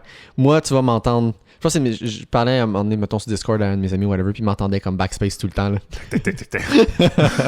Puis il m'entend, backspace. Mais oui, tu vois, moi, le clavier mécanique, c'est surtout pour le plaisir de taper sur un clavier mécanique. Mais pour vrai, ça met du bonheur à ta journée. Taper là-dessus, c'est agréable. C'est plaisant comme moi, c'est l'effet inverse. On dirait que je tape sur un nuage parce que j'ai une membrane de caoutchouc qui est par-dessus mes touches. Fait que ça fait une espèce... C'est vraiment comme, on dirait... velours. Oui, non, je comprends ce que tu veux dire. Ça, puis c'est vraiment confort puis silence. Mais tu vois, ce qui est intéressant, c'est que clavier mécanique sans dampeners, donc sans O-ring, oui, tu vas avoir un feeling qui va être plus moins confortable si on veut, mais dès que tu rajoutes les O-rings, pour vrai, c'est super confortable de taper là-dessus. Ça amortit le choc de quand tu tapes avec tes doigts. Donc, si jamais tu bottom out, évidemment, si c'est efficace, tu feras jamais de bottom out. Ça permet d'ailleurs aussi de mieux te réguler par rapport à ça. Mais c'est super satisfaisant. C'est vraiment un sentiment qui est satisfaisant à taper là-dessus. Si on fait un petit retour vers le gaming coûte cher, là, back in the days, je me suis acheté un 105 touches mécanique bleu que je suis retourné dessus parce que j'ai amené mon clavier droit au travail. Parce que là, je tape le plus. C'est ça. OK. Puis lui, tu l'utilises à la maison. Mais je suis retourné récemment sur du bleu, puis c'est spécial. C'est spécial. J'adore le sentiment du bleu. C'est tellement le fun. Je me suis pas encore habitué à ça. OK. Mais heureusement, j'ai pas à tant taper. C'est plus comme tous les jours comme clavier. Que du gros hey, je dois taper je sais pas combien de mots par sérieux, j'aurais de la misère à taper sur autre chose que du bleu là. Ben je dis ça arrive là, de temps en temps que je suis pas à job, pas chez nous puis genre là t'as dû oui c'est vrai mais tu vois les membranes de laptop ont un feeling quand même Apple la même chose que le clavier avant. C'est quand même impressionnamment satisfaisant pour un clavier à membrane. Je dois t'avouer c'est satisfaisant puis c'est le même style que moi aussi j'ai une membrane satisfaisante. Puis là on ne parle pas des claviers, les Butterfly d'Apple là, qui étaient vraiment... Non, on est avant ou après. Là. Ça, c'est Butterfly, ouais. Ils sont revenus avec les scissors. Que les Butterfly, c'était vraiment terrible. Ouais, c'est avant ou après qu'ils sont revenus avec les Butterfly. Avec les scissors. Ouais, les scissors classiques. C'est ce que j'ai en ce moment, puis qui est quand même très... C'est aussi la raison pourquoi t'as pas... T'as pas acheté un MacBook? Non, c'est ça. Puis oui, je suis sur là du job puis j'ai pas besoin d'autre chose. Ça me satisfait pleinement. J'avoue qu'à la job, t'as ton clavier. Là. Exactement. C'est ça. J'ai mon clavier mécanique comme j'ai mon clavier mécanique ici. Puis je suis bien content avec ça. Donc, Alain, je vais poursuivre avec d'autres hobbies. Le paintball. Tu vois, en plus, ce qui est cher, ce que je trouve cher au paintball, mais faire du paintball, ça coûte cher. Et avoir un équipement de paintball, ne pas l'utiliser, ça coûte cher aussi. L'été passé, j'ai juste pas eu le temps de faire du paintball. J'ai eu le déménagement avec le condo, l'arrivée, le travail aussi. J'étais très occupé l'été avec un gros contrat qu'on avait à la job, qu'on n'aurait pas eu normalement. Donc ça m'a fait des heures supplémentaires même et tout. Mais le paintball, ça coûte cher. Acheter mon équipement complet, je l'ai acheté autour de 1000$ pour avoir tout mon équipement. Donc on parle le marqueur, réservoir, différents accessoires, vêtements, équipement pour faire de l'entretien, nettoyage et tout aussi. Le masque aussi qui est super important. Je dis réservoir pour les balles, mais aussi la bonbonne qu'il faut que tu achètes. J'ai acheté une bonbonne en fibre de carbone d'ailleurs pour quelque chose de plus léger. Comme tous des trucs d'un. Puis en plus, c'était un équipement de base que j'ai acheté. C'est pas dans de l'équipement professionnel pour du monde, mettons, qui font du speedball, du paintball sur les stéroïdes. Il y a du monde qui court puis qui gaspille des balles à la tonne. Non, c'est un équipement de paintball vraiment de base. J'ai un marqueur qui est de base mais performant, qui est très fiable aussi. Ça se compare à quoi par rapport à ce que tu loues, mettons? Ben, c'est déjà, si tu compares avec l'équipement que tu loues, c'est déjà de bien meilleure qualité. Puis juste ça vaut. Moi, je trouve que ça vaut la peine pareil de faire ça. Cette chose-là, c'est pour faire du paintball de façon régulière. Les rares fois que j'ai fait du paintball, je trouvais que je lançais des patates, puis ça m'énervait. J'ai arrêté de faire du paintball. C'était ça mon flow de paintball. Tu vois, moi, je trouve ça. Une fois que tu as ton équipement, mais là, c'est vraiment le fun. Moi, j'ai. Entre autres, j'ai un de mes amis qui faisait déjà du paintball, donc il me conseille dans mes achats.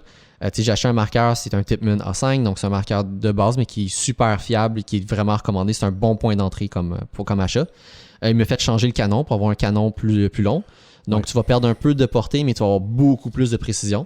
Donc, ça, c'est super intéressant par rapport à ça. Évidemment, tu achètes une bonbonne que tu vas mettre dans un espèce de backpack, donc sur ta veste à l'arrière. Donc, elle n'est pas sur ton marqueur. Donc, c'est beaucoup plus léger, malléable à pouvoir utiliser. C'est vrai que c'était lourd, le paintball, le gun. Normalement, les bonbonnes de base, ça va être une bonbonne en acier, qui va être quand même plus pesante. Puis moi, avec les bonbonnes en fibre de carbone, je vais avoir une pression qui est plus élevée à l'intérieur. Donc, plus loin. C'est pas nécessairement plus loin parce qu'elles sont toutes régulées avec en vitesse de sortie. Mais tu vas avoir une meilleure constance et meilleure autonomie. Exactement. Mais c'est plus constant avec une pression plus élevée. Donc, tu des trucs comme ça. Puis tu vois, si tu as un achat à faire au paintball, c'est tu achètes ton masque. Parce que le masque qu'ils donnent en location, c'est de la pure boîte. Oui, absolument. Une des choses qu'il faut vraiment que je fasse d'ailleurs, il faut que je me pogne des verres de contact parce que mes lunettes font de la buée à l'intérieur de mon masque. Puis une des choses qui existe aussi, puis justement, quand tu achètes ton masque, tu peux acheter ça.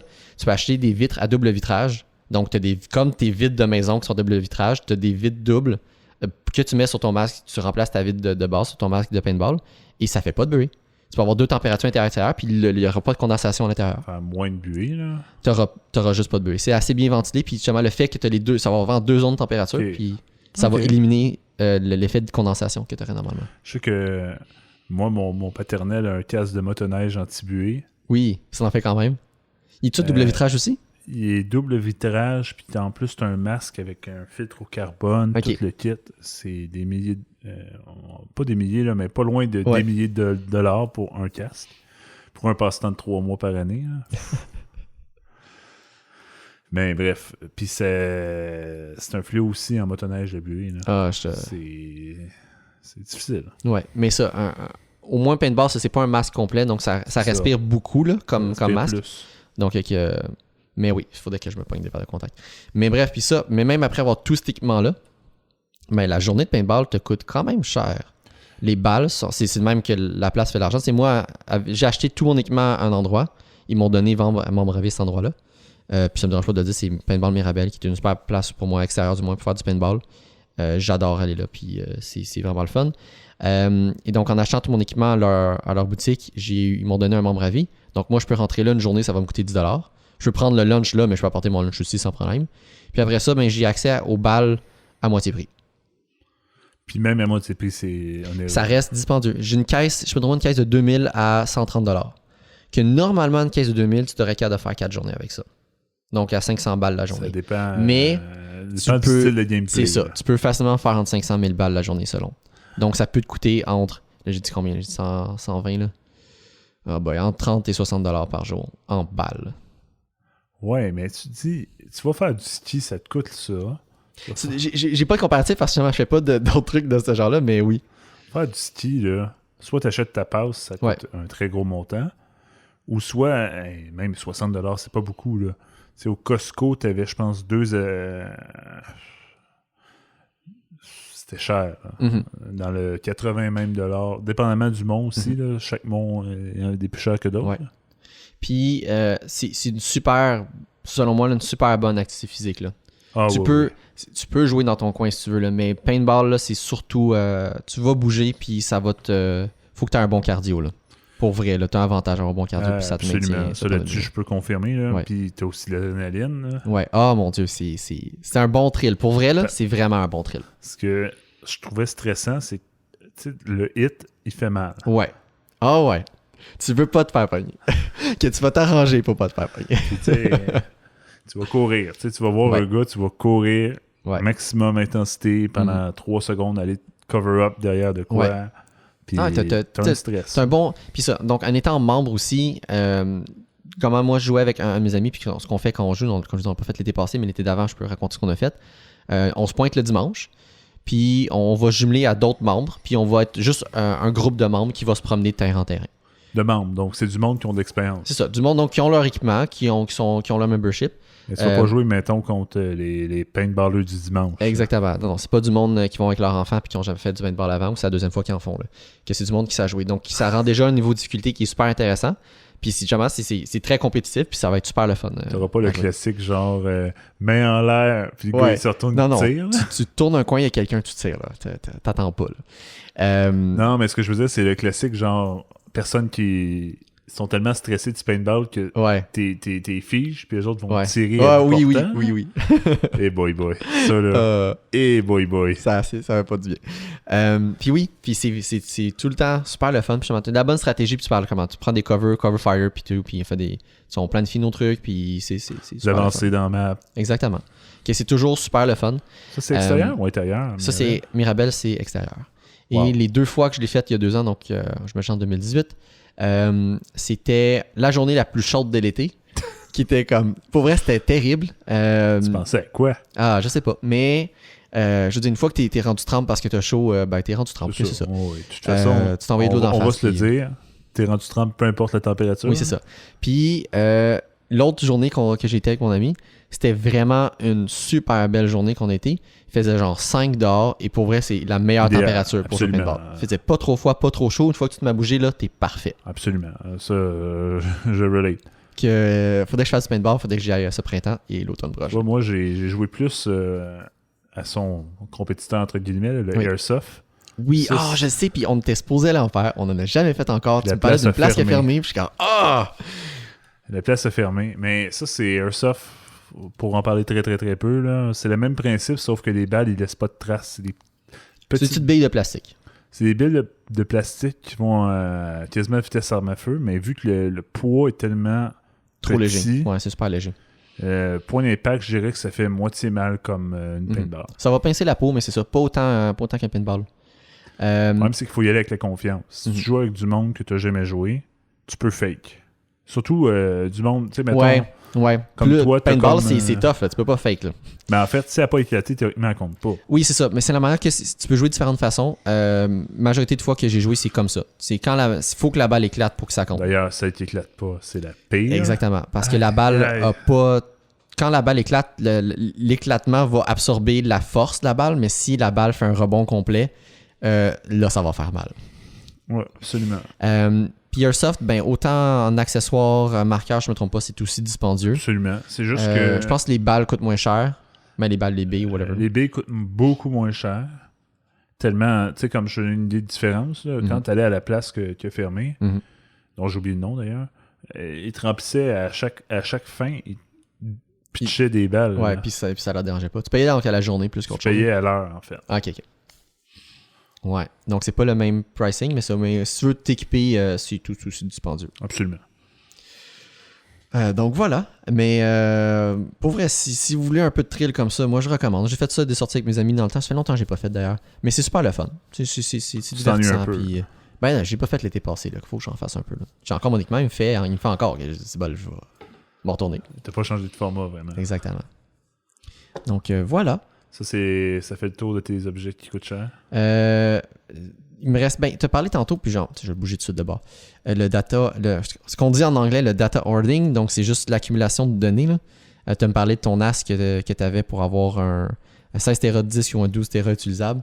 Moi, je me suis monté, ça fait déjà quelques années, là, mon deuxième NAS, que je suis rendu avec un 24 Tera, soit 16 utilisables de données.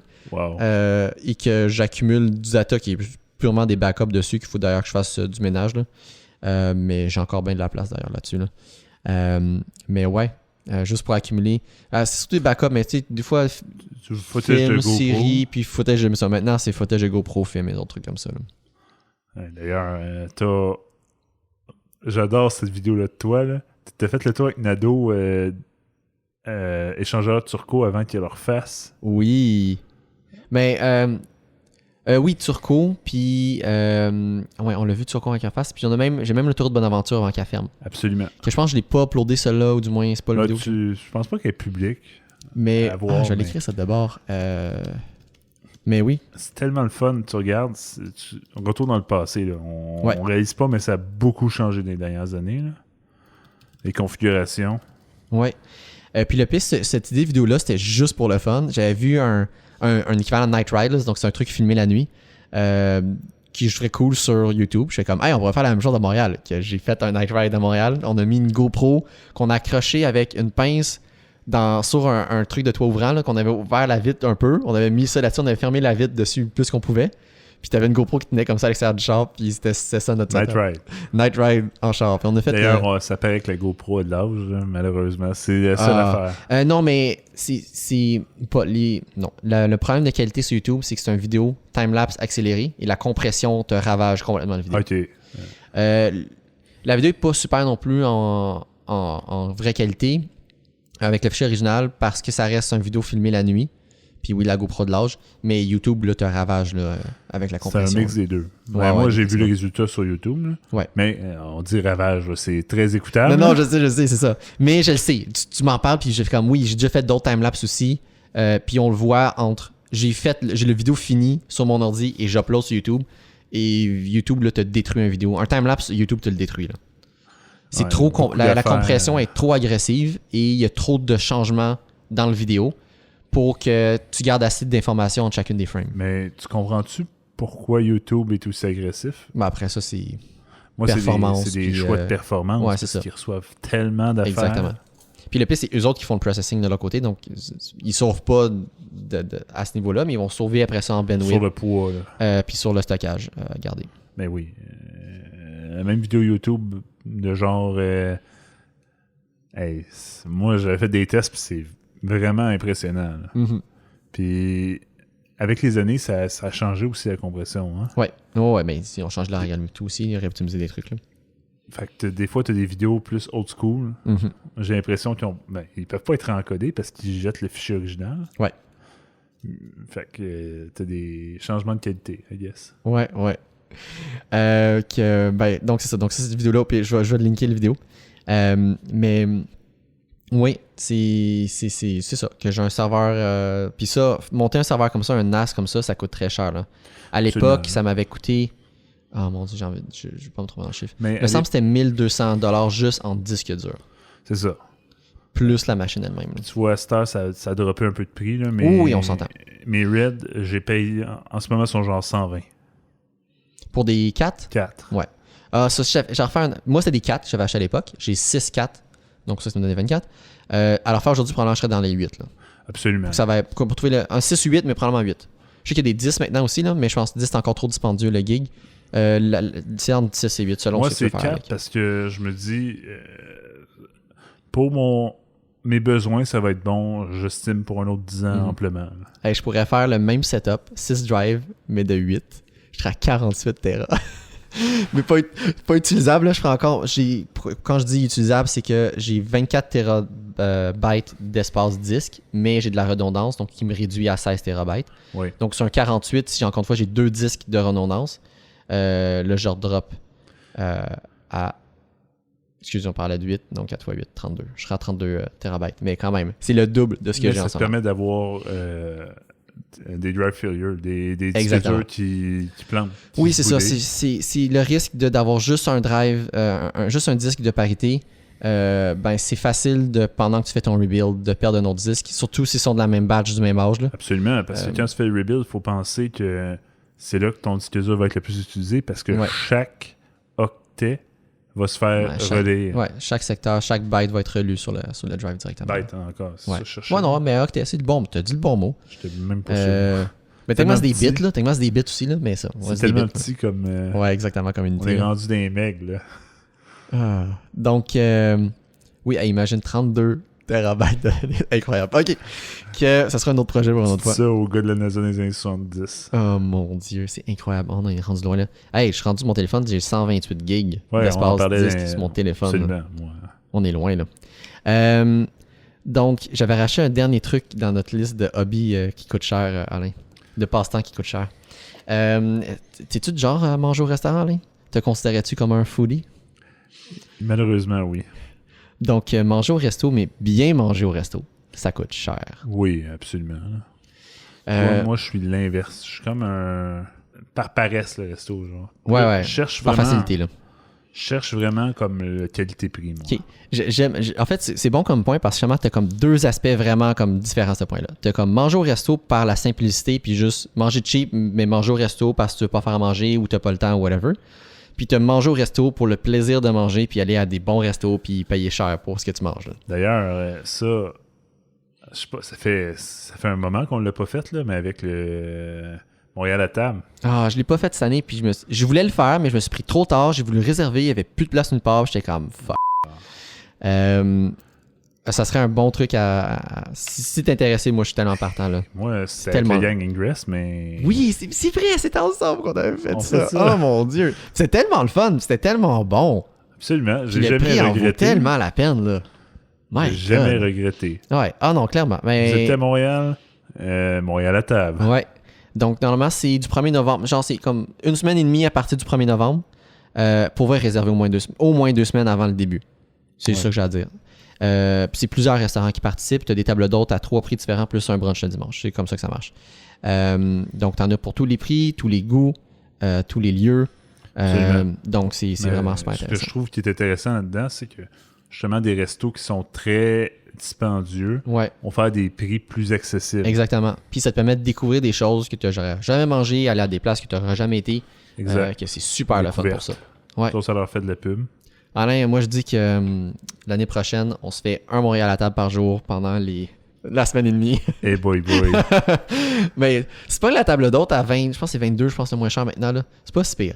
C'est comme, je me trompe pas cette année, puis ça se peut que je me trompe, là, c'est soit 22 ou 23, là, mais c'est en bon 10, donc mettons 22, 32 puis 42. C'était les prix. Là. Mais mettons que c'était ça. Sinon, c'est comme à 3 au lieu de 2. Ouais, puis c'est ça. Puis oui, j'ai manqué ça cette année, mais moi j'allais te dire, je te dis la cabane du pied de cochon, ou du moins le pied de cochon en général, mais ça dit quelque chose, ça dit ce que je te dis. C'est situé où ça? Donc j'imagine que ça te dit rien. Que c'est Martin Picard qui est le chef de ceci. Oui, non, je connais ça. Qui a son émission à Télé-Québec. Mais j'ai entendu parler, j'ai déjà vu son resto à télé, mais j'ai jamais été. Okay. Je viens de le replacer. J'ai jamais été à son restaurant. J'ai été à la cabane à sucre 2 fois. Et c'est définitivement le repas le plus dispendieux que j'ai jamais payé de ma poche. C'est-à-dire? Me semble que je suis sorti de là la première fois avec une facture de genre 120$. Et Colin, ok. Pour donner une idée. Puis là, on parle là-dedans, c'est comme le repas qui est genre, je pense, 65-70$. Rajoute à ça un drink, une bouteille de vin splittée à plusieurs, puis le service. Quand t'es rendu à 100$, le service, le 15%, ça c'est cher. Là. C'est comme c'est beaucoup. Là. Absolument. Moi, il me semble que c'était genre 120$ que je suis sorti de là. Quand même. Et c'est un repas que je pourrais même te montrer des photos. Je vais montrer les photos, là, c'est trop. Je pense que c'est de même que je vais commencer à le décrire, là. C'est incroyable. T'as genre un repas, genre comme 12 services, là. Puis t'as comme des assiettes monstrueuses. T'avais-tu faim à la fin? Ah mon dieu, je pense que t'es rendu à la moitié du repas et t'as plus faim, là. OK. Puis tu fais attention, là. Tu le sais T'as 12 autres services. C'est ça. Il y a une de mes amis, c'est un de mes collègues de travail qui m'avait invité, puis il m'avait préparé. Puis, juste, c'est voulu aussi. Normalement, que tu vas dans un grand restaurant, tu vas avoir des assiettes plus petites, toutes. Non, le but, c'est que ça soit comme, je veux dire décadent, je cherche d'autres mots dans ce genre-là, mais c'est ça, là. C'est comme, c'est trop, c'est beaucoup, mais c'est festif, là. OK, c'est vraiment festif.